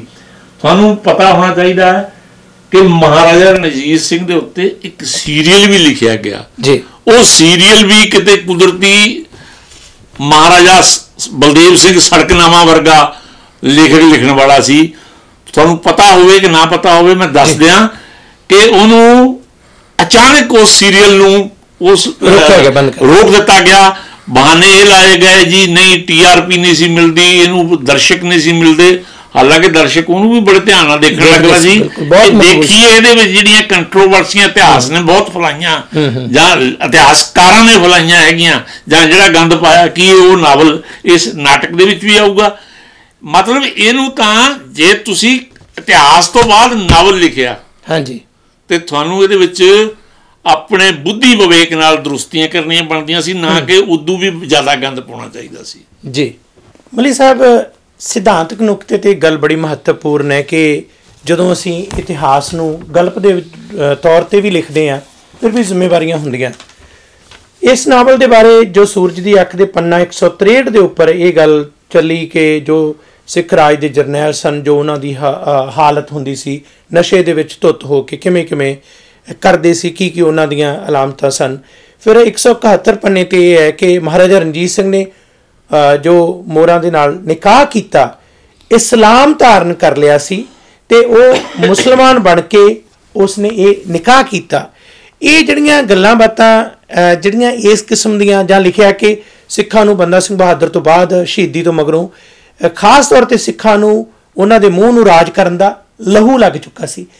ਇਹ ਜਿਹੜੀ ਵਿਧੀ ਵਿਧਾਨ ਜਾਂ ਇਸ ਤਰ੍ਹਾਂ ਦੇ ਵੇਰਵੇ ਪੇਸ਼ ਕਰਨੇ, ਜਾਂ ਇਸ ਤੋਂ ਇਲਾਵਾ ਮਹਾਰਾਣੀ ਜਿੰਦਾਂ ਦੇ ਨਾਲ ਸੰਬੰਧਾਂ ਨੂੰ ਲੈ ਕੇ ਵੀ ਗੱਲਬਾਤ ਕਿ ਉਸ ਵੇਲੇ ਤੱਕ ਤਾਂ ਮਹਾਰਾਜਾ ਰਣਜੀਤ ਸਿੰਘ ਜਿਹੜਾ ਜਿਸਮਾਨੀ ਤੌਰ ਤੇ ਔਲਾਦ ਪੈਦਾ ਕਰਨ ਦਾ ਯੋਗ ਨਹੀਂ ਸੀ, ਮਾਸ਼ਕੀ ਦਾ ਕਰੈਕਟਰ ਪੇਸ਼ ਕਰਕੇ ਕਿਤੇ ਨਾ ਕਿਤੋਂ ਆਧਾਰ ਬਣਾ ਕੇ ਉਸ ਨੂੰ ਕਹਿਣਾ ਕਿ ਦਲੀਪ ਸਿੰਘ ਵੀ ਜਿਹੜੀ ਹੈ ਸਿੱਧੇ ਤੌਰ ਤੇ ਕਿ ਉਸ ਦੀ ਔਲਾਦ ਹੈ ਹੀ ਨਹੀਂ ਸੀ। ਇਹ ਜਿਹੜੀਆਂ ਗੱਲਾਂ ਨੇ, ਨਾਵਲਕਾਰ ਇਹ ਦਾਅਵਾ ਕਰਦਾ ਕਿ ਉਸਨੇ ਇੰਨੀਆਂ ਕਿਤਾਬਾਂ ਪੜ੍ਹੀਆਂ ਹੋਈਆਂ ਨੇ, ਉਹਨਾਂ ਨੂੰ ਲਿਖ ਰਿਹਾ। ਪਹਿਲਾਂ ਵੀ ਤਾਂ ਲਿਖੀਆਂ ਹੋਈਆਂ ਨੇ, ਜੇ ਮੈਂ ਲਿਖਤੀਆਂ ਕੀ ਫਰਕ ਪੈ ਗਿਆ? ਗੁਰਵਿੰਦਰ ਜੀ, ਬਖਸ਼ਿੰਦਰ ਜੀ ਨੇ ਬੜੀ ਬਾਖੂਬੀ ਨਾਲ ਕੁਛ ਗੱਲਾਂ ਉਭਾਰੀਆਂ ਹੈਗੀਆਂ। ਇੱਕ ਅੰਗਰੇਜ਼ੀ ਦੀ ਕਹਾਵਤ ਆ, ਦੀ taste of the pudding is in eating. ਜਦੋਂ ਬਖਸ਼ਿੰਦਰ ਜੀ ਨੇ ਇਹ ਗੱਲ ਕਹੀ ਕਿ ਸਾਡੇ ਪੰਜਾਬੀਆਂ ਦੇ ਲਈ ਇਹ ਕਿੱਡੀ ਵੱਡੀ ਗੱਲ ਹੈਗੀ ਹੈ ਕਿ ਪੰਜਾਬ ਦੀ ਧਰਤੀ ਦੇ ਖਾਸ ਕਰ ਸਤਲੁਜ ਤੋਂ ਇੱਧਰਲੇ ਪਾਰ 50-60 ਸਾਲ ਹੋ ਗਿਆ ਮਹਾਰਾਜਾ ਰਣਜੀਤ ਸਿੰਘ ਨੇ ਅੰਗਰੇਜ਼ ਨੂੰ ਬਣਨ ਨਹੀਂ ਦਿੱਤਾ ਜੀ।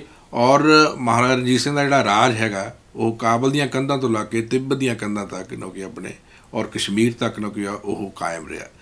ਜੇ ਸ਼ਾਹ ਮੁਹੰਮਦ ਨੇ ਜੋ ਜੰਗਨਾਮਾ ਲਿਖਿਆ ਉਹ ਰਣਜੀਤ ਸਿੰਘ ਦੀ ਮੌਤ ਤੋਂ ਕਈ ਸਾਲ ਬਾਅਦ ਲਿਖਿਆ ਜੀ। ਇਹ ਨਹੀਂ ਕਿ ਮਤਲਬ ਉਹ ਕੋਈ ਦਰਬਾਰੀ ਕਵੀ ਸੀ ਉਹਦੇ ਡਰ ਨਾਲ ਉਹਨੇ ਲਿਖਵਾ ਲਿਆ ਜਾਂ ਕੁਛ ਗੱਲ ਕੀਤੀ ਹੈਗੀ। ਉਹਨੇ ਉਹਦੇ ਵਿੱਚ ਆਪਣੇ ਸਾਰੇ ਜਿਸ ਤਰ੍ਹਾਂ ਮਹਾਰਾਜਾ ਰਣਜੀਤ ਸਿੰਘ ਦਾ ਉਹਨੇ ਚਿਤਰਨ ਕੀਤਾ ਹੈਗਾ ਉਹ ਤੋਂ ਮਹਾਰਾਜਾ ਰਣਜੀਤ ਸਿੰਘ ਦੀ ਸ਼ਖਸੀਅਤ ਦਾ ਪਤਾ ਲੱਗਦਾ ਹੈਗਾ। ਉਹ ਤੋਂ ਹੋਰ ਲੋਕਾਂ ਨੇ ਵੀ ਮਤਲਬ ਉਹਦੇ ਬਾਰੇ ਕਵਿਤਾ ਲਿਖੀਆਂ ਹੈਗੀਆਂ। ਇਸ ਕਰਕੇ ਬਲਦੇਵ ਸਿੰਘ ਜੀ ਨੇ ਇਹ ਨਾਵਲ ਲਿਖ ਕੇ ਕੀ ਸਾਬਤ ਕਰਨਾ ਚਾਹੁੰਦੇ ਹੈਗੇ ਆ, ਕਿਉਂਕਿ ਪੰਜਾਬ ਦੇ ਵਿੱਚ ਅੱਜ ਦੇ ਦੌਰ ਦੇ ਵਿੱਚ ਵੀ ਬਹੁਤ ਕੁਝ ਹੋ ਰਿਹਾ ਹੈਗਾ ਤਾਂ ਉਹਦੇ ਵਿੱਚ ਨਾ ਗਿਆ ਆਪਣੇ ਮਤਲਬ ਬਲਦੇਵ ਸਿੰਘ ਜੀ ਦਾ ਕੀ ਯੋਗਦਾਨ ਹੈਗਾ। ਅੱਜ ਕੱਲ੍ਹ ਵੀ ਸਾਰੇ ਹਿੰਦੁਸਤਾਨ ਦੇ ਵਿੱਚ ਵਧੀਕੀਆਂ ਹੋ ਰਹੀਆਂ ਹੈਗੀਆਂ। ਰਣਜੀਤ ਸਿੰਘ ਦਾ ਇੱਕ ਇਤਿਹਾਸ ਦੇ ਪੰਨਿਆਂ 'ਤੇ ਚੱਲ ਗਿਆ ਨਾ, ਇਤਿਹਾਸ ਹੋ ਗਿਆ। ਉਹਨੇ ਤਾਂ ਆਪਣੀ ਭੂਮਿਕਾ ਨਿਭਾਤੀ ਹੈਗੀ ਹੈ ਪਰ ਅੱਜ ਜਿਹੜਾ ਇੱਕ ਸਾਹਿਤਕਾਰ ਹੈਗਾ, ਸਾਹਿਤਕਾਰ ਦਾ ਇੱਕ ਫਰਜ਼ ਹੈ ਖਾਸ ਕਰਕੇ ਉਹ ਸਾਹਿਤਕਾਰ ਜਿਹੜੇ ਕਿ ਇਹ ਦਾਅਵਾ ਕਰਦੇ ਹੈਗੇ ਕਿ ਅਸੀਂ ਲੋਕਾਂ ਦੇ ਬੰਦੇ ਹੈਗੇ, ਅਸੀਂ ਲੋਕਾਂ ਲਈ ਲਿਖਦੇ ਹੈਗੇ ਆ। ਉਹਨਾਂ ਦਾ ਫਰਜ਼ ਬਣਦਾ ਕਿ ਲੋਕਾਂ ਨੂੰ ਮਾਣ ਦੇਣਾ, ਲੋਕਾਂ ਦੀ ਜਿਹੜੀਆਂ ਗੱਲਾਂ ਸਾਡੇ ਆਮ ਲੋਕਾਂ ਨੂੰ ਨਹੀਂ ਪਤਾ ਉਹ ਉਜਾਗਰ ਕਰਕੇ ਲੋਕੀ ਉਸ ਗੱਲ ਤੋਂ ਨਾ ਕਿ ਆਪਣੇ ਮਤਲਬ ਗੌਰਵ ਲੈ ਕੇ ਆਪਣੀ ਜ਼ਿੰਦਗੀ ਨੂੰ ਮਾਣ ਨਾ ਜੀ ਸਕਣ। ਉਹਦੇ ਬਾਰੇ ਬਲਦੇਵ ਸਿੰਘ ਜੀ ਦਾ ਮਤਲਬ ਕੋਈ ਜਿਹੜੀ ਲਿਖਤ ਹੈਗੀ ਨਾ ਕਿ ਆਪਣੇ ਉਹਨੂੰ ਦੇਖਣਾ ਪਏਗਾ। ਜੇ ਲੋਕ ਨਾਇਕਾਂ ਦੇ ਉੱਤੇ ਹੀ ਨਾ ਕਿ ਆਪਣੇ ਗੱਲਾਂ ਕਰਨੀਆਂ ਵੀ ਇਹ ਵੀ ਕੁਛ ਨਾ ਸੀ, ਉਹ ਵੀ ਕੁਛ ਨਾ ਸੀ, ਉਹ ਵੀ ਕੁਛ ਨਾ ਸੀਗਾ, ਫਿਰ ਆਪਣੇ ਮੇਰੇ ਖਿਆਲ 'ਚ ਉਹ ਲਿਖਤਾਂ ਨੂੰ ਕਿ ਆਪਣੇ ਲੋਕੀ ਉਹਨਾਂ ਨੂੰ ਨਾ ਕਿ ਆਪਣੇ ਮਤਲਬ ਮਾਣ ਨਹੀਂ ਦੇ ਸਕਦੇ। ਮੇਰਾ ਆਪਣਾ ਖਿਆਲ ਹੈਗਾ ਨਾ ਇਨਾਮਾਂ ਸ਼ਨਾਮਾਂ ਦੀ ਗੱਲ ਹੈਗੀ। ਇਨਾਮ ਤਾਂ ਪੈਸੇ ਅੱਜ ਕੱਲ੍ਹ ਦੁਨੀਆ ਦੇ ਵਿੱਚ ਬਹੁਤ ਹੈਗੇ ਆ, ਕੋਈ ਕਿਤੇੋਂ ਵੀ ਪੈਸੇ ਲੈ ਸਕਦੇ ਹੈਗੇ ਆ, ਪਰ ਗੱਲ ਇੱਥੇ ਕੀ ਹੈ ਵੀ ਅਸੀਂ ਆਪਣੀ ਲਾਈਫ ਦੇ ਵਿੱਚ ਆਪਣੀ ਜ਼ਿੰਦਗੀ ਦੇ ਵਿੱਚ ਨਾ ਕਿ ਆਪਣੇ ਲੋਕਾਂ ਦੇ ਲਈ ਕੀ ਕੀਤਾ ਹੈ, ਕੀ ਲੋਕਾਂ ਲਈ ਕਿਹੜੀ ਗੱਲ ਲੋਕਾਂ ਲਈ ਕਰ ਜਿਹਦੇ ਲੋਕ ਮਾਣ ਕਰ ਸਕਦੇ। ਜਦੋਂ ਤੁਸੀਂ ਪ੍ਰੋਫੈਸਰ ਪੀਟਰ ਸਿੰਘ ਦੀ ਗੱਲ ਕਰਦੇ ਆ, ਪ੍ਰੋਫੈਸਰ ਪੀਟਰ ਸਿੰਘ ਜੀ ਦੀ ਕਿਤਾਬ ਜਿਹੜੀ ਕਿ ਆਪਾਂ ਸਾਰਿਆਂ ਨੇ ਰਲ ਕੇ ਇੱਥੇ ਰਿਲੀਜ਼ ਵੀ ਕੀਤੀ ਸੀ, ਉਹ ਸੀਗੀ ਜਿਹੜੀ ਕਿ ਉਹਨਾਂ ਨੇ ਤਕਰੀਬਨ 60 ਸਾਲ ਲਾਏ। ਉਸ ਕਿਤਾਬ ਦਾ ਨਾਮ ਹੈਗਾ ਸ੍ਰੀ ਗੁਰੂ ਗ੍ਰੰਥ ਸਾਹਿਬ ਵਾਲੇ ਸ਼ੇਖ ਫਰੀਦ ਦੀ ਪਾੜ। ਉਹ ਇੱਕ ਬੜਾ ਔਥੈਂਟਿਕ ਔਰ ਬੜੀ ਜਾਣਕਾਰੀ ਭਰਪੂਰ ਉਹ ਕਿਤਾਬ ਹੈਗੀ ਆ। ਉਹਦੇ ਵਿੱਚ ਜਦ ਤੁਸੀਂ ਮਤਲਬ ਲਹਿੰਦੇ ਪੰਜਾਬ ਵਿੱਚ ਵੀ ਜਾ ਕੇ ਗੱਲ ਕਰਦੇ, ਚਾਹੇ ਉਹ ਨਜ਼ਮ ਸਾਹਿਬ ਨੇ, ਚਾਹੇ ਉਹ ਡਾਕਟਰ ਮਨਜ਼ੂਰ ਇਜਾਜ਼ ਜੀ ਨੇ, ਉਹ ਬੜੇ ਮਤਲਬ ਕਹਿੰਦੇ ਵੀ ਪ੍ਰੋਫੈਸਰ ਸਾਹਿਬ ਬਹੁਤ ਵੱਡੀ ਨੂੰ ਕਿ ਆਪਣੇ ਜਿਹੜੀ ਗੱਲਬਾਤ ਆ ਸਾਡੇ ਹੱਥਾਂ ਵਿੱਚ ਦੇ ਗਏ ਹੈਗੇ।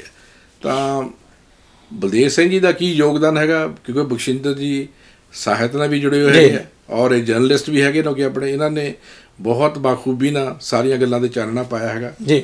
ਤਾਂ ਮੈਂ ਤਾਂ ਇਸ ਤਰ੍ਹਾਂ ਸਮਝਦਾ। ਬਿਲਕੁਲ ਜੀ, ਜਿਸ ਤਰ੍ਹਾਂ ਇਹ ਗੱਲ ਚੱਲੀ ਹੈ ਕਿ ਜਿਹੜਾ ਸਨਮਾਨ ਪਹਿਲਾਂ ਵੀ ਇਹਨਾਂ ਨੂੰ ਮਿਲਿਆ, ਤੁਸੀਂ ਦੱਸਿਆ ਕਿ ਟਾਮਾ ਦਿੱਲੀ ਦੀ ਕਿੰਗਰੇ ਤੇ ਉਸ ਵੇਲੇ ਤੁਸੀਂ ਪਟਕਥਾ ਜੋ ਵੀ ਸੀ ਰੇਡੀਓ 'ਤੇ ਵੀ ਵਿਚਾਰਾਂ ਦਿੱਤੀਆਂ।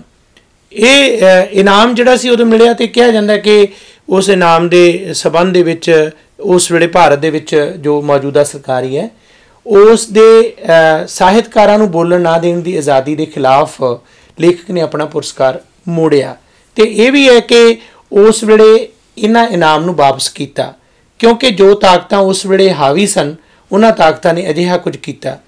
ਮੌਜੂਦਾ ਸਮੇਂ ਜਿਨ੍ਹਾਂ ਤੋਂ ਇਨਾਮ ਲਿਆ ਕੈਨੇਡਾ ਦੇ ਵਿੱਚ ਵੈਨਕੂਵਰ ਦੇ ਵਿੱਚ ਉਹੀ ਬਰਜ ਟਾਹਾਂ ਜਾਂ ਉਹਨਾਂ ਦੇ ਟਾਹਾਂ ਪੁਰਸਕਾਰ ਵਾਲੇ, ਇੱਥੇ ਵੀ ਜਦੋਂ ਉਸੇ ਹੀ ਹਕੂਮਤ ਦੇ ਆਗੂ ਦੇ ਆਮਦ 'ਤੇ ਉਹੀ ਮੂਹਰੇ ਸਨ, ਸਵਾਗਤੀ ਕਮੇਟੀ 'ਚ ਸਨ ਜਿਨ੍ਹਾਂ ਤੋਂ ਇਨਾਮ ਹੁਣ ਇਹਨਾਂ ਨੇ ਹਾਸਲ ਕੀਤਾ।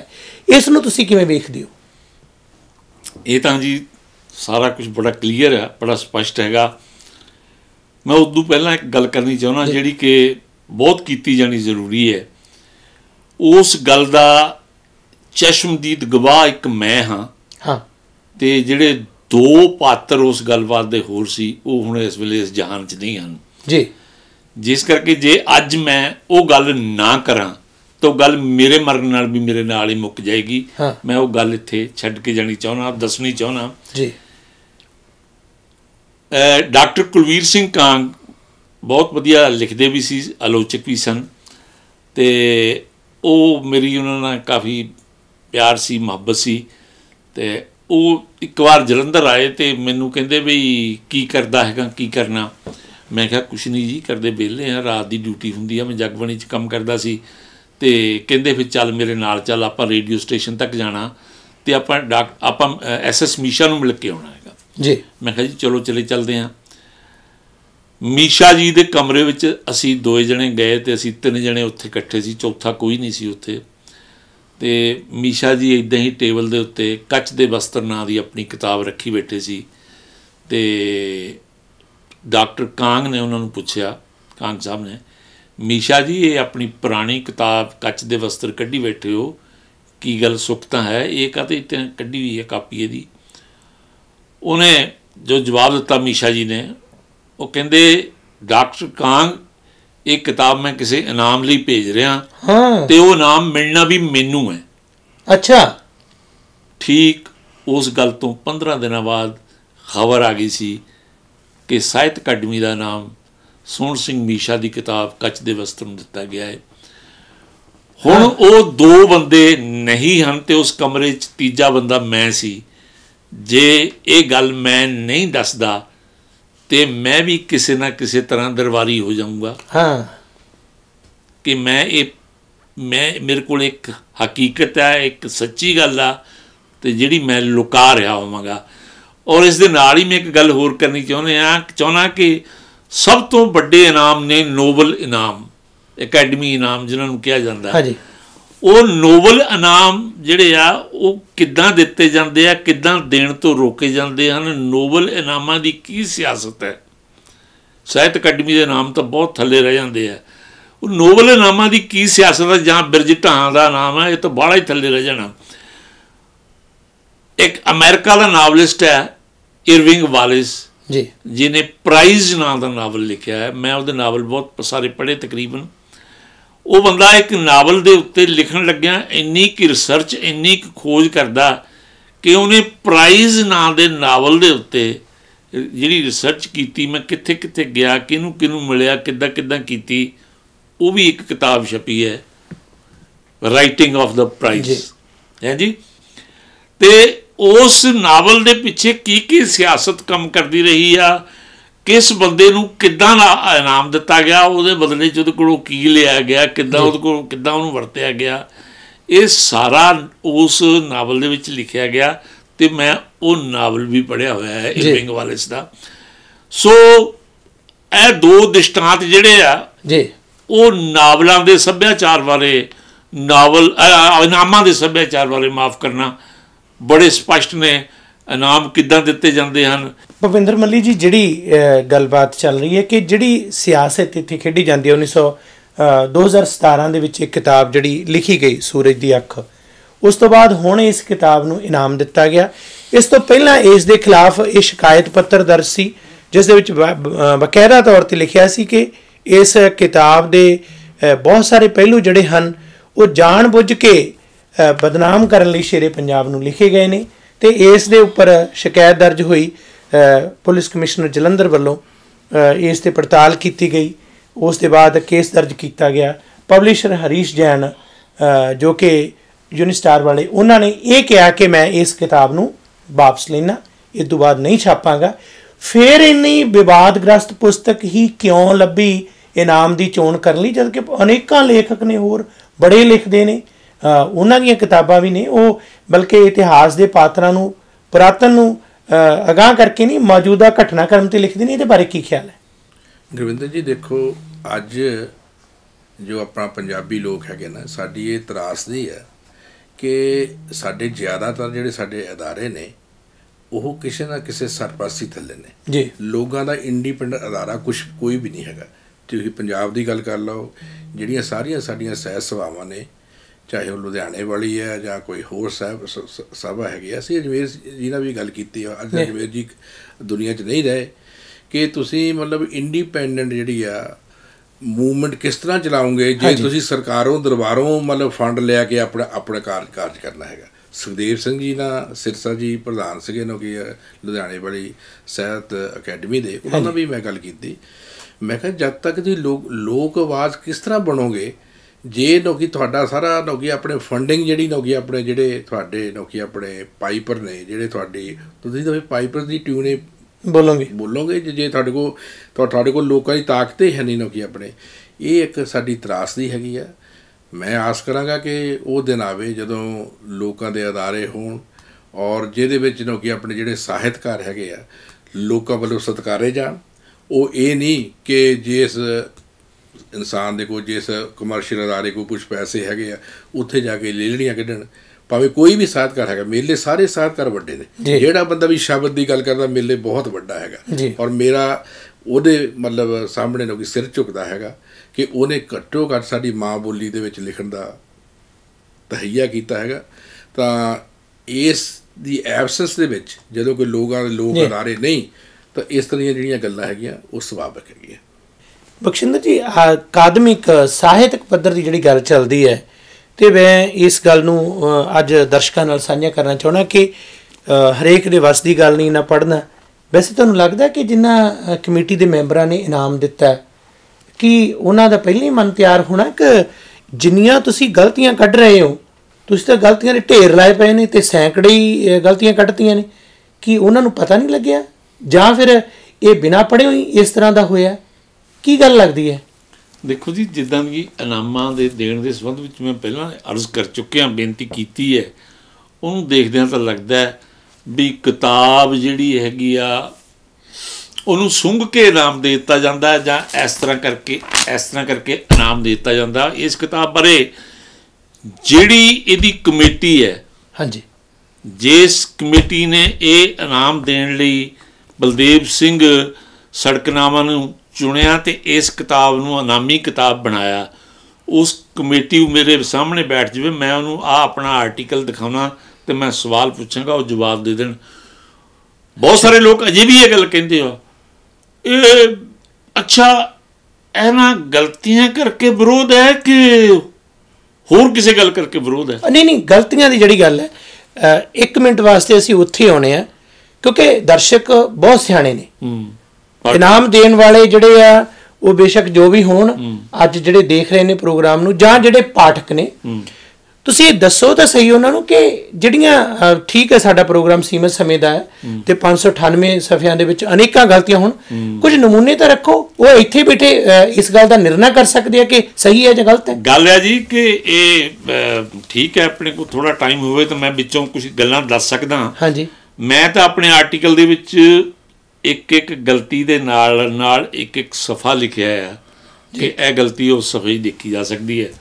ਹੁਣ ਮਿਸਾਲ ਦੇ ਤੌਰ 'ਤੇ ਸਪੈਲਿੰਗਾਂ ਦੀਆਂ ਗੱਲਾਂ ਆਪਾਂ ਛੱਡ ਦਈਏ, ਹਾਂਜੀ, ਜਿਹਦੇ ਵਿੱਚ ਉਹਨਾਂ ਨੇ ਛੱਡਿਆ ਦੀ ਥਾਂ ਛੋੜਿਆ, ਪਾਉਂਦਾ ਦੀ ਥਾਂ ਪਾਂਦਾ, ਅੱਲਾ ਦੀ ਥਾਂ। ਨਹੀਂ, ਇਹਨੂੰ ਕਿਉਂ ਛੱਡ ਦਈਏ ਜੀ? ਮੈਂ ਇਸ ਗੱਲ 'ਤੇ ਛੋੜਿਆ, ਅਸਲ 'ਚ ਜੇ ਕੱਲ੍ਹ ਨੂੰ ਇਹ ਕਿਤਾਬ, ਮੈਨੂੰ ਇੱਕ ਜਵਾਬ ਤੁਸੀਂ ਦਿਓ, ਕਿਉਂਕਿ ਅੱਜ ਸੜਕਨਾਮਾ ਆਪ ਤਾਂ ਹੈ ਨਹੀਂ, ਸਰੀ 'ਚ ਹੀ ਬੈਠੇ ਨੇ, ਅਤੇ ਸੇਖਾ ਸਾਹਿਬ ਨੂੰ ਅਸੀਂ ਗੁਜ਼ਾਰਿਸ਼ ਵੀ ਕੀਤੀ ਸੀ, ਉਹ ਆਉਂਦੇ ਲੈ ਕੇ, ਪਰ ਛੋੜਿਆ ਕੱਲ੍ਹ ਨੂੰ ਪੰਜਾਬੀ ਦੀ MA ਜਾਂ BA ਨੂੰ ਇਹ ਨਾਵਲ ਪੜ੍ਹਾਇਆ ਜਾਏਗਾ, ਕਿਉਂਕਿ 25,000 ਦਾ ਇਨਾਮ ਮਿਲਿਆ ਉੱਥੇ ਇਹਨੂੰ। ਚਲੋ ਕੁਝ ਜਿਹੜੇ ਸਾਡੇ ਲੋਕ ਪੜ੍ਹਨ ਲਿਖਣ ਯੋਗੇ ਵੀ ਨਹੀਂ ਹੈਗੇ, ਉਹ ਤਾਂ ਸੁਣ ਤਾਂ ਲੈਣ ਨਾ, ਘੱਟੋ ਘੱਟ ਕਿਹੋ ਜਿਹੀਆਂ ਗਲਤੀਆਂ ਕੀਤੀਆਂ ਹੈਗੀਆਂ। ਸ਼ਬਦ ਜੋੜਾਂ ਦੇ ਮਾਮਲੇ ਵਿੱਚ ਉਹਨਾਂ ਨੇ ਸਿਰਾ ਹੀ ਲਾਇਆ ਹੋਇਆ ਹੈ ਕਿ ਸਿਹਤਯਾਬ ਨੂੰ ਸਾਹਿਤਯਾਬ, ਸਿਹਤ ਦੀ ਥਾਂ ਸਿਹਤ, ਸਵਾਏ ਦੀ ਥਾਂ ਜਾਂ ਇਲਾਵਾ ਤੋਂ ਸਿਹਤ, ਜਾਣੀ ਕਿ ਸੱਸੇ ਨੂੰ ਸਿਹਾਰੀ ਦੀ ਥਾਂ ਤੇ ਸੱਸੇ ਨੂੰ ਲਾਂ, ਹਾਹੇ ਨੂੰ ਸਿਹਾਰੀ, ਨਾ ਸਾਹਿਤ ਨਾ ਸਿਹਤ। ਇਹ ਸ਼ਬਦ ਤਾਂ ਕਿਤੇ ਵੀ ਕਿਸੇ ਵੀ 3 ਯੂਨੀਵਰਸਿਟੀਆਂ 'ਚੋਂ ਹੈ ਨਹੀਂ, ਪਰ ਇਹਨਾਂ ਨੇ ਇਸ ਕਿਤਾਬ ਵਿੱਚ ਲਿਖਿਆ ਹੈਗਾ। ਅੱਛਾ, ਸਵਾਏ ਦੀ ਥਾਂ, ਇਹ ਨਹੀਂ, ਇਹ ਸ਼ਬਦ ਨੇ ਸਵਾਏ ਦੀ ਥਾਂ ਸਿਵਾ ਲਿਖਦੇ ਆ, ਮਾਹਰ ਦੀ ਥਾਂ ਵਿਸ਼ੇਸ਼ੱਗ ਲਿਖਦੇ ਆ, ਹਿੰਦੀ ਦਾ ਸ਼ਬਦ ਹੈ। ਇੱਕ ਥਾਂ ਲਿਖਦੇ ਆ ਗਲਤ ਅਫਵਾਹਾਂ, ਅਫਵਾਹਾਂ ਸਹੀ ਨਹੀਂ ਹੁੰਦੀਆਂ, ਅਫਵਾਹਾਂ ਹਮੇਸ਼ਾ ਗਲਤੀ ਹੁੰਦੀਆਂ ਹੈ। ਨਹੀਂ, ਇਹ ਤਾਂ ਇੱਕ ਗੱਲ ਹੈ ਬਖਸ਼ਿੰਦਰ ਜੀ, ਤੁਸੀਂ ਇਸ ਗੱਲ ਨੂੰ ਜੇ ਸ਼ਬਦਾਂ ਦੀ ਗਲਤੀ ਨੂੰ ਛੱਡ ਦਿਓ, ਤੇ ਮੈਨੂੰ ਲੱਗਦਾ ਕਿ ਸ਼ਬਦਾਂ ਦੀ ਗਲਤੀ ਤੋਂ ਬਾਅਦ ਇਹ ਸਿਧਾਂਤਕ ਤੌਰ 'ਤੇ ਵੀ ਇੱਕ ਸੁਚੇਤ ਲੇਖਕ ਲਈ ਜਾਂ ਪਾਠਕ ਲਈ ਵੀ ਗੱਲ ਹੈ ਕਿ ਉਸ ਦੀ ਜ਼ੁਬਾਨ ਹੀ ਵਿਗਾੜੀ ਜਾ ਰਹੀ ਹੈ। ਬਿਲਕੁਲ ਬਿਲਕੁਲ, ਮੈਂ ਤਾਂ ਇਹਨੂੰ ਭਾਸ਼ਾ ਦੇ ਨਾਲ ਕੀਤਾ ਹੋਇਆ ਜਬਰ ਜਨਾਹ ਲਿਖਿਆ ਜੀ। ਇਹਨੂੰ ਪੰਜਾਬੀ ਭਾਸ਼ਾ ਦੇ ਨਾਲ ਇਹਨੇ ਨਾਵਲ ਜਿਹੜਾ ਲਿਖਿਆ, ਇਹ 'ਚ ਪੰਜਾਬੀ ਭਾਸ਼ਾ ਇਹਦੇ ਬੁਰੀ ਤਰ੍ਹਾਂ ਡਿੱਕੇ ਆਈ ਹੋਈ ਹੈ, ਅਤੇ ਇਹਨੇ ਪੰਜਾਬੀ ਭਾਸ਼ਾ ਦਾ ਉਹ ਹੱਲ ਕੀਤਾ ਸ਼ਾਇਦ ਆਉਣ ਵਾਲੇ ਸਾਲਾਂ ਵਿੱਚ 10-12 ਇੱਦਾਂ ਦੇ ਲੇਖਕ ਇਕੱਠੇ ਹੋ ਕੇ ਵੀ ਨਾ ਕਰ ਸਕਣ। ਸੋ ਇਹਨੂੰ ਇਨਾਮ ਮਿਲਿਆ ਜੀ, ਇਹਨੂੰ ਇਨਾਮ ਮਿਲਿਆ। ਸੋ ਗਲਤ ਅਫਵਾਹਾਂ ਕਦੇ ਗਲਤ ਨਹੀਂ ਹੁੰਦੀਆਂ, ਗਲਤ ਅਫਵਾਹਾਂ ਗਲਤੀ ਹੁੰਦੀਆਂ ਹੈਗੀਆਂ। ਕੌਤਕੀ ਦੀ ਥਾਂ ਕੌੜੀ, ਤੰਬੂ ਦੀ ਥਾਂ ਤੰਬਤੂ, ਲਹਿਜੇ ਦੀ ਥਾਂ ਲਹਿਜ਼ੇ ਲਿਖਿਆ ਹੈ, ਲਹਿਜ਼ਾ ਗਲਤ ਸ਼ਬਦ ਹੈ। ਵਾਗਾਂ ਦੀ ਥਾਂ ਵਾਂਗਾਂ, ਹੈ ਨਾ ਦੀ ਥਾਂ ਹੈਵੇ ਨਾ, ਸੁਝਾਅ ਦੀ ਥਾਂ ਸੁਝਾਅ, ਸੁਭਾਅ ਦੀ ਥਾਂ ਸੁਭਾਅ, ਫਤਿਹ ਦੀ ਥਾਂ ਫਤਿਹ, ਫਰਮਾਨ ਦੀ ਥਾਂ ਫੁਰਮਾਨ, ਕਤਲੇ ਆਮ ਦੀ ਥਾਂ ਕਤਲੇ ਆਮ ਉਦੋਂ ਦੀ ਥਾਂ ਉਹਨਾਂ ਦਿਨਾਂ ਵਿੱਚ ਘੇਰ ਲਿਆ ਦੀ ਥਾਂ ਘੇਰੇ ਵਿੱਚ ਲੈ ਲਿਆ, ਖੜਾ ਕਰ ਦਿੱਤਾ ਦੀ ਥਾਂ ਖੜਾ ਦਿੱਤਾ, ਖੋਲ ਦੀ ਥਾਂ ਖੋਹਲ, ਕਿਲਾ ਦੀ ਥਾਂ ਕਿਲਾ, ਪਤਾ ਲੱਗਿਆ ਦੀ ਥਾਂ ਪਤਾ ਚੱਲਿਆ। ਤੇ ਉਹਨਾਂ ਦੀ ਥਾਂ ਇਹਨਾਂ ਦੀ ਥਾਂ ਉਹਨਾਂ ਤੇ ਇਹਨਾਂ, ਹਾਲਾਤ ਦੀ ਥਾਂ ਹਾਲਾਤਾਂ, ਜਦੋਂ ਕਿ ਹਾਲਤ ਦਾ ਬਹੁਵਚਨ ਹਾਲਾਤ ਹੁੰਦਾ ਹੈ, ਉਹਦੇ ਹਾਲਾਤਾਂ ਸ਼ਬਦ ਨਹੀਂ ਹੁੰਦਾ ਨਹੀਂ ਹੈ, ਇਹ ਗਲਤ ਵਰਤੋਂ। ਮੌਕਾ ਪ੍ਰਸਤ ਦੀ ਥਾਂ ਮੌਕਾ ਪ੍ਰਸਤ ਅਲੱਗ ਕਰ, ਪਵੇਗਾ ਦੀ ਥਾਂ ਹੋਵੇਗਾ, ਘਟ ਰਹੇ ਦੀ ਥਾਂ ਘਟ ਰਹੇ, ਵੱਧ ਰਹੇ ਦੀ ਥਾਂ ਵੱਧ ਰਹੇ। ਉਹਨਾਂ ਜਿਹੜਾ ਸਨਮਾਨ ਸੂਚਕ ਦੇ ਤੌਰ ਤੇ ਵਰਤਿਆ ਜਿਹੜਾ ਕਿ ਉਹਨਾਂ ਨੇ ਕਿਹਾ, ਉਹਨਾਂ ਦੀ ਥਾਂ ਉਸ, ਆਉਣ ਦੀ ਥਾਂ ਆਵਣ, ਲਹਿਜਾ ਦੀ ਥਾਂ ਲਹਿਜਾ, ਦੇ ਦੀ ਥਾਂ ਨੇ, ਸਵਾਗਤ ਦੀ ਥਾਂ ਸਵਾਗਤ, ਬਿਹਤਰ ਦੀ ਥਾਂ ਬਿਹਤਰ, ਸੇਹ ਦੀ ਥਾਂ ਸਹੇ, ਬੁਲਾਉਣ ਜਾਂ ਸੱਦਣ ਦੀ ਥਾਂ ਬੁਲਾਵਣ, ਸ਼ਗੂਫੇ ਦੀ ਥਾਂ ਸ਼ਾਗੂਫੇ, ਬੈਠਿਆ ਦੀ ਥਾਂ ਬੈਠਿਆ, ਛੱਡਿਆ ਦੀ ਥਾਂ ਛੋੜਿਆ, ਪਾਉਂਦਾ ਦੀ ਥਾਂ ਪਾਂਦਾ, ਅੱਲਾ ਦੀ ਥਾਂ ਅਲਾ, ਬਣਾਉਣੀ ਦੀ ਥਾਂ ਬਣਾਉਣੀ, ਚੁੱਕਾ ਦੀ ਥਾਂ ਚੁੱਕਿਆ, ਸਾਜ਼ ਸੁਰ ਕਰਨ ਦੀ ਥਾਂ ਸਾਜ਼ ਨੂੰ ਸੁਰ ਕਰਨ, ਸਾਰੰਗੀ ਦੀ ਥਾਂ ਸੁਰੰਗੀ। ਸੜਕਨਾਮਾ ਸਾਹਿਬ ਨੂੰ ਜਾਨੀ ਸ਼ਬਦਾਂ ਦੇ ਜੋੜਾਂ ਦੀ ਗੱਲ ਮੁਕਾਉਣ ਦੀ ਖਾਤਰ ਇੱਕ ਮੈਂ ਉਦਾਹਰਨ ਦਿੰਦਾ ਕਿ ਸੜਕੇ ਦੀ ਥਾਂ ਸੜਕੇ ਅਤੇ ਸੜਕੇ ਦੇ ਦਰਮਿਆਨ ਫਰਕ ਸਮਝਣਾ ਚਾਹੀਦਾ ਹੈ। ਜੇ ਉਹਨਾਂ ਨੂੰ ਨਿਆਣੇ ਨੂੰ ਵੀ ਜੇ ਇਸ ਗੱਲ ਨੂੰ ਉਹਨਾਂ ਨੂੰ ਪਤਾ ਹੁੰਦਾ ਤਾਂ ਉਹ ਕਰ ਕੇ ਦੀ ਥਾਂ ਕਰਕੇ ਨਾ ਲਿਖਦੇ। ਉਹਨਾਂ ਨੇ ਆਪਣੇ ਗੁਰਵਿੰਦਰ ਜੀ ਉਹਨਾਂ ਨੇ ਕੁਝ ਜਿਹੜੇ ਫਿਕਰੇ ਲਿਖੇ ਆ, ਉਹਨਾਂ ਦੇ ਨਾਲ ਮੈਂ ਸਫ਼ਿਆਂ ਦੇ ਨੰਬਰ ਲਿਖੇ ਆ। ਪਰ ਮਿਸਲਾਂ ਵਿੱਚ ਹੁਣ ਮਹਾਂ ਸਿੰਘ ਦੀ ਕੂਟਨੀਤੀ ਅਤੇ ਜੰਗੀ ਮਾਮਲਿਆਂ ਦੀ ਸੂਝ ਦਾ ਮੁਕਾਬਲੇ ਵਿੱਚ ਕੋਈ ਸਰਦਾਰ ਨਹੀਂ ਸੀ। ਜੇ ਕਹੋ ਤਾਂ ਮੈਂ ਇੱਕ ਵਾਰੀ ਫਿਰ ਫਿਕਰਾ ਪੜ੍ਹਦਾ ਤਾਂ ਤੁਸੀਂ ਇਹਦਾ ਸ਼ਿੰਗਾਰ ਰਸ ਮਾਣ ਲਿਓ। ਪਰ ਮਿਸਲਾਂ ਵਿੱਚ ਹੁਣ ਮਹਾਂ ਸਿੰਘ ਦੀ ਕੂਟਨੀਤੀ ਤੇ ਜੰਗੀ ਮਾਮਲਿਆਂ ਦੀ ਸੂਝ ਦਾ ਮੁਕਾਬਲੇ ਵਿੱਚ ਕੋਈ ਸਰਦਾਰ ਨਹੀਂ ਸੀ। ਇਹ ਪੰਨਾ 40 ਤੇ ਉਹਨਾਂ ਨੇ ਲਿਖਿਆ ਹੈ। ਹਾਂਜੀ, ਭੱਜ ਜਾਣਾ ਜਾਂ ਜੰਗ ਲੜਨ ਤੋਂ ਨਾ ਕਰਨੀ ਵੀ ਅਣਖ ਨੂੰ ਮਿਲਣਾ ਸੀ। ਅਣਖ ਨੂੰ ਮਿਲਣਾ ਸੀ? ਹਾਂਜੀ। ਇਹ ਕਿਵੇਂ? ਇਹ ਬਲਦੇਵ ਸਿੰਘ ਸੜਕਨਾਮਾ ਇੱਥੇ ਹੁੰਦੇ ਤਾਂ ਦੱਸਦੇ। ਪੰਨਾ 41 ਵਿੱਚ ਤੇ ਲਿਖਿਆ ਤੇ ਪੰਨਾ 43 ਉੱਤੇ ਲਿਖਦੇ ਆ ਕਿ ਆਪਣੇ ਕੁੱਤੇ ਬਿੱਲਿਆਂ ਨਾਲ ਧੀਆਂ ਵਿਆਹ ਛੱਡਦੇ ਨੇ। ਚੌਥੀ ਲਾਈਨ ਜੀ ਤੀਜੇ ਪੈਰੇ ਦੀ। ਹਾਂ, ਆਪਣੇ ਕੁੱਤਿਆਂ ਬਿੱਲਿਆਂ ਨਾਲ। ਬਖਸ਼ਿੰਦਰ ਜੀ, 1 ਮਿੰਟ ਲਈ ਇਸ ਜਿਹੜੇ ਸ਼ਬਦ ਜੋੜਾਂ ਚੋਂ ਸੈਂਕੜੇ ਹਜ਼ਾਰਾਂ ਚੋਂ ਕੁਝ ਤੁਸੀਂ ਚੁਣੇ ਆ ਫਿਕਰੇ, ਇਹਨਾਂ ਫਿਕਰਿਆਂ ਦੇ ਵਿੱਚੋਂ ਮੈਨੂੰ ਇਹ ਦੱਸੋ ਕਿ ਜਿਹੜੇ ਵਿਦਵਾਨ ਜਾਂ ਜਿਨ੍ਹਾਂ ਨੇ ਚੋਣ ਕੀਤੀ ਹੈ, ਇਹ ਜ਼ਰੂਰੀ ਯੂਨੀਵਰਸਿਟੀਆਂ ਕਾਲਜਾਂ ਦੇ ਪ੍ਰੋਫੈਸਰ ਰਹੇ ਹੋਣਗੇ ਜਾਂ ਹੋਣਗੇ ਜੋ ਵੀ, ਕਿਸੇ ਵਿਦਿਆਰਥੀ ਦਾ BA MA ਦਾ ਪਰਚਾ ਇਸ ਤਰ੍ਹਾਂ ਦਾ ਹੁੰਦਾ, ਉਹਦੇ 'ਚ ਇੰਨੀਆਂ ਗਲਤੀਆਂ ਹੁੰਦੀਆਂ, ਵਿਸ਼ੇ ਦੀ ਨਿਭਾ ਦੀ ਸਿਧਾਂਤ ਦੇ ਨਿਭਾ ਦੀ ਗੱਲ ਨੂੰ ਪਿੱਛੇ ਛੱਡ ਕੇ ਕੀ ਉਹ ਉਸ ਨੂੰ ਪਾਸ ਕਰ ਦਿੰਦੇ, ਜਿਸ ਨੂੰ ਇਹ 25,000 ਦਾ ਪੁਰਸਕਾਰ ਦੇ ਕੇ ਸੰਸਾਰ ਪੱਧਰ 'ਤੇ ਇਹ ਗਲੋਰੀਫਾਈ ਕਰ ਰਹੇ ਨੇ ਕਿ ਇਸ ਤੋਂ ਵਧੀਆ ਰਚਨਾ ਇਸ ਵੇਲੇ ਪੰਜਾਬੀ ਨਾਵਲ ਖੇਤਰ 'ਚ ਕੋਈ ਨਹੀਂ। ਉਹ ਵਿਦਿਆਰਥੀ ਪਾਸ ਹੋ ਜਾਣਾ ਸੀ, ਉਹਨੂੰ ਇਨਾਮ ਵੀ ਮਿਲ ਜਾਣਾ ਸੀ ਕਿ ਜੇ ਉਹਦਾ ਨਾਮ ਬਲਦੇਵ ਸਿੰਘ ਸੜਕਨਾਮਾ ਹੁੰਦਾ। ਕੀ ਬਾਤ ਹੈ।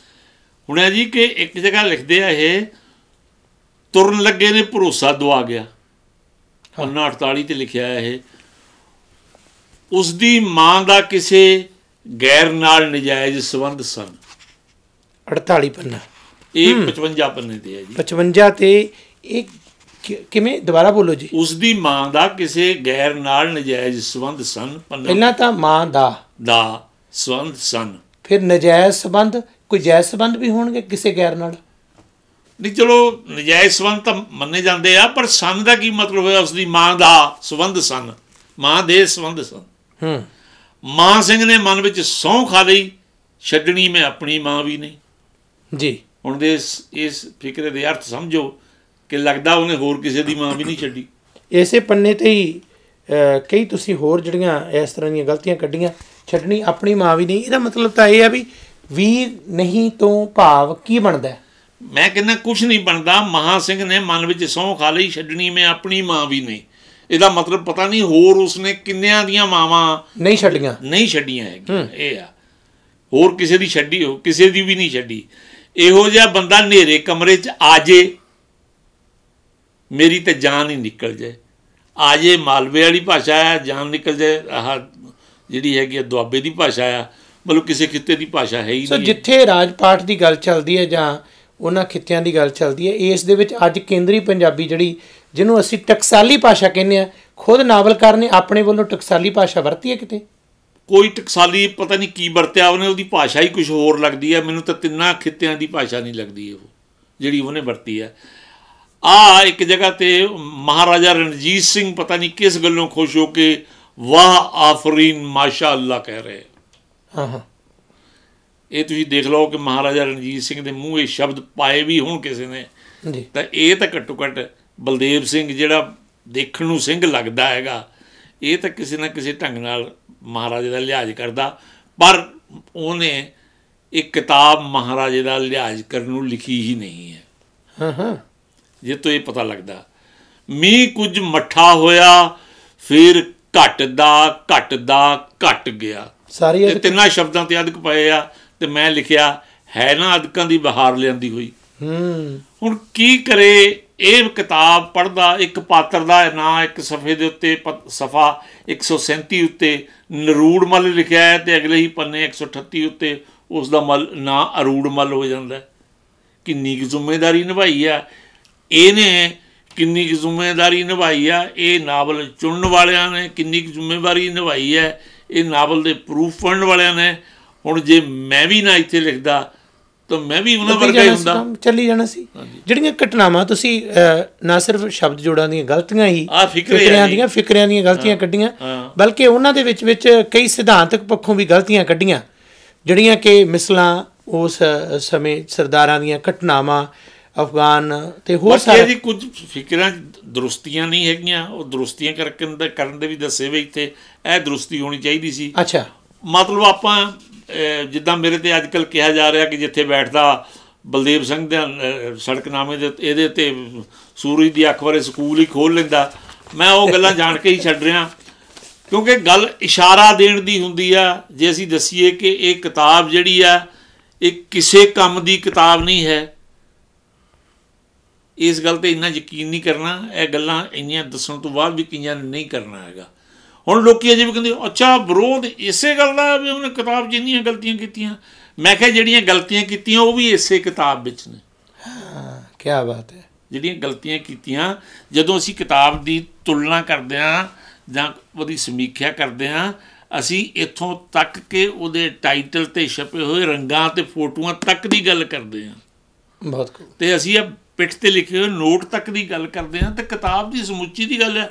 ਜੇ ਕਿਤਾਬ ਇੱਦਾਂ ਸੁੰਘ ਕੇ ਰੱਖਣੀ ਹੈ ਤਾਂ ਗੱਲ ਵੱਖਰੀ ਹੈ। ਅੱਜ ਦੇ ਇਸ ਪ੍ਰੋਗਰਾਮ ਦੇ ਵਿੱਚ ਮੱਲੀ ਸਾਹਿਬ ਬਹੁਤ ਸਾਰੇ ਪਹਿਲੂ ਸਾਂਝੇ ਕੀਤੇ ਗਏ ਨੇ, ਬਿਨਾਂ ਕਿਸੇ ਇਸ ਗੱਲ ਦੇ ਕਿ ਇਸ ਨੂੰ ਕਿਸੇ ਧਾਰਮਿਕ ਜਾਂ ਕਿਸੇ ਮਜ਼ਹਬੀ ਰੰਗ ਦੇ ਅਨੁਸਾਰ ਵਿਚਾਰਿਆ ਜਾਏ। ਸਾਹਿਤਕ ਅਤੇ ਅਕਾਦਮਿਕ ਪੱਧਰ 'ਤੇ ਵਿਚਾਰਾਂ ਹੋਈਆਂ, ਸਿਧਾਂਤਕ ਨੁਕਤਿਆਂ 'ਤੇ ਵਿਚਾਰਾਂ ਹੋਈਆਂ। ਫਿਰ ਵੀ ਜੇ ਦੇਖ ਲਿਆ ਜਾਏ ਕਿ ਜਿਵੇਂ ਦਾਅਵਾ ਕੀਤਾ ਲੇਖਕ ਨੇ, ਸਿੱਖ ਰਾਜ ਦੀ ਉਹ ਅਸਲੀ ਤਸਵੀਰ ਪੇਸ਼ ਕਰਨਾ ਚਾਹੁੰਦਾ ਹੈ। ਜੇ ਗੱਲਬਾਤ ਨੂੰ ਸਮੇਟੀਏ, ਇਸ ਪੁਰਸਕਾਰ ਦੇ ਨਾਲ ਕੀ ਫਰਕ ਪੈਣ ਲੱਗਿਆ ਜੋ ਇਸ ਨੇ ਰਚਨਾ ਲਿਖੀ ਹੈ, ਅਤੇ ਕੀ ਇਸ ਦਾ ਸੁਨੇਹਾ ਆਉਂਦੇ ਸਮੇਂ ਲਈ ਭਵਿੱਖ ਲਈ ਜਾਏਗਾ?